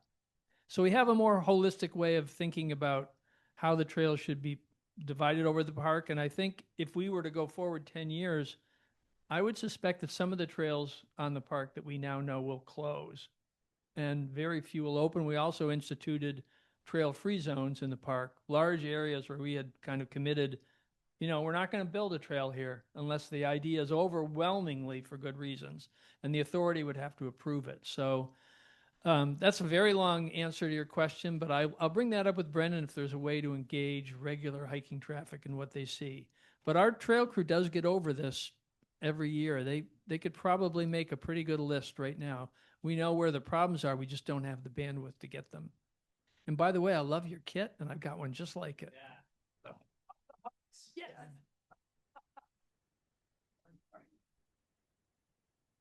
Other questions? Aaron, you mentioned a couple of webinars that have already been presented, and I wish I'd seen them. So I'm wondering if they were filmed and if they're going to be available. Yes and yes. We have Zoom set up to automatically record. So if we forget, it's still saved there. And Cass, who you met earlier, has been getting them posted on our YouTube channel. So you can just search for Friends of Baxter on there, and they're all there for you to watch. Yep. Other questions?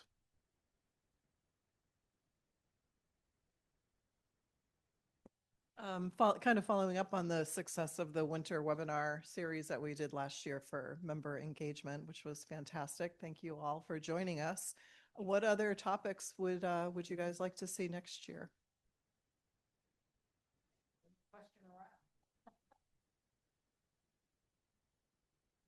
And if you don't have an answer now, we do have a website. We have emails. You can reach out to Cass or any number of us and let us know. So these are for you. So it's a really good question, Carla, and if we want to hear from you to make them interesting. They were fascinating. Thank you. For the past 2 annual meetings, I believe is correct, Katahdin Lake camps and relations with Katahdin Woods and Waters and the eastern boundary and issues around the boundary with KWW and Baxter. So I just want to duly note, we'll let all that lie this year and would like to hear about either or both next year. I realize the central role of staff in that and with the staff off on training, but something that will be topical again soon. Thank you. My only thought is, yeah, we should have ordered dinner from the caterers instead of lunch if we're going to dive into that one. But yeah, to be continued. Not a lot of update that we can share right now, but very much ongoing. And as soon as we have a clear message to share, you will be the first. Or next chapter, yep, you'll be the first to know. But in terms of relations along the eastern boundary, our relationship with the monument is outstanding. Yep. Add that the pace is partially dictated by the shutdown of all the shutdowns that have happened. And when your monument staff is reduced to 1, there's not a lot of long-term planning going on. But I'm glad you emphasized the good relationship because we're perfect neighbors, I think. So Aaron, this is a comment, not a question, but I want to just say what a terrific annual meeting this has been. It's great, the trajectory that we're on. Thank you to you, Josie, and the board in getting that all underway. I love interspersion of the poetry along with the substance, and I think that this is really a great model. I'm thinking about proposing it to some of the other organizations that I'm involved with to say, look, this is how you should do an annual meeting. Very kind, Al. Thanks.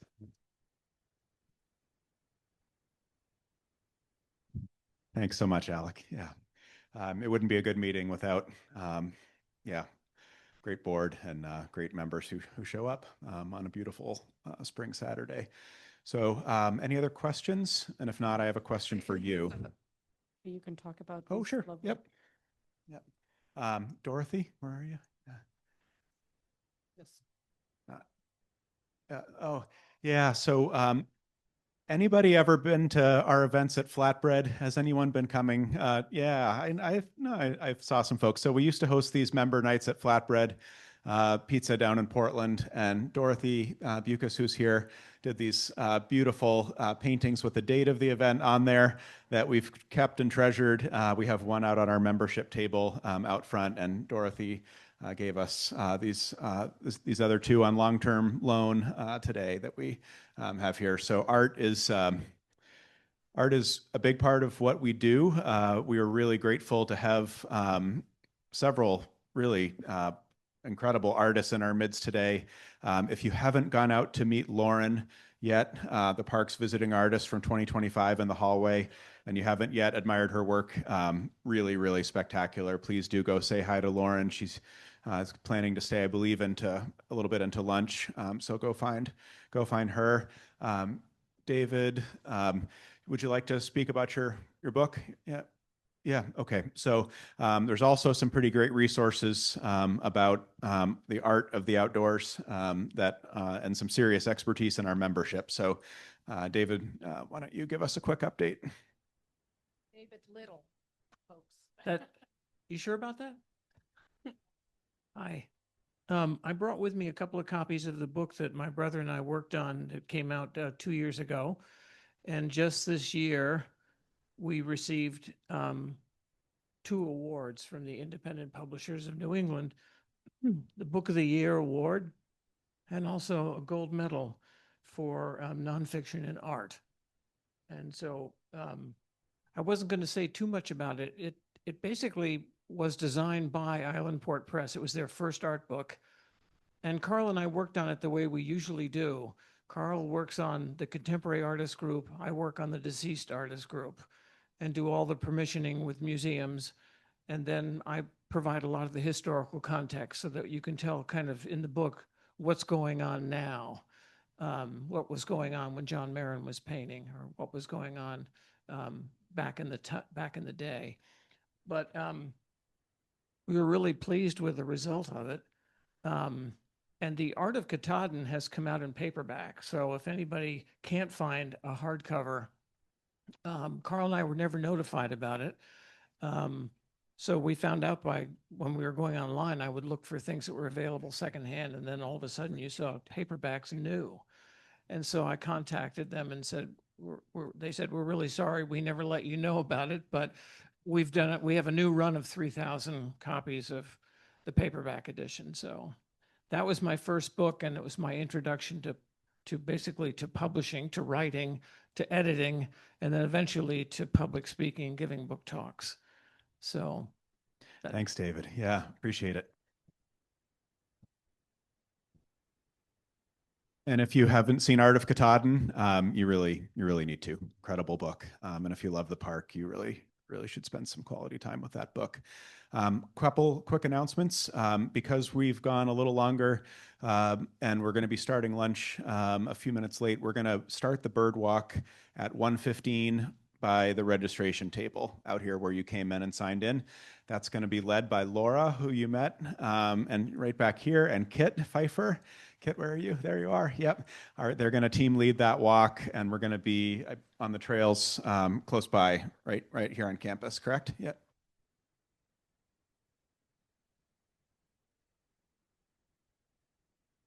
Great.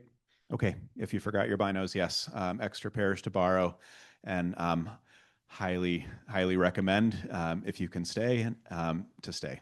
Not every day you get to have a walk with really outstanding birders like Kit and Laura. So the Colby staff has got lunch laid out for us back there. I have one question for you though, while I still have the floor. Who here has taken kids to the park before? Either your own kids, grandkids? Yep. All right. Yes. So you've seen and experienced this firsthand, how transformative that experience can be, how much fun, how for a lot of kids it's exciting and adventurous, and for some it really sticks with them. And they start going back themselves. They get to be high schoolers and they start planning trips to go up with their friends on their own. And it really becomes woven into the fabric of who they are. And those folks, those kids eventually grow up and they become the next generation of stewards for the park. It's really important work. And I There are a lot of people today in the audience that I've been really excited to see and reconnect today, but no one that I'm more excited to see today than my parents, who honored us by joining us today. Yeah, Donna and Dave McGuire. Yep. Yeah. And it's rare that I get a chance to thank them publicly for introducing me to the park at a young age, and coming up on 40 years of trips into Russell Pond with my dad, which was incredibly formative in my life, and is definitely the reason I'm standing here today working on behalf of the park. So while I have them here, just please, yeah, one more time, just a big round of applause for my parents.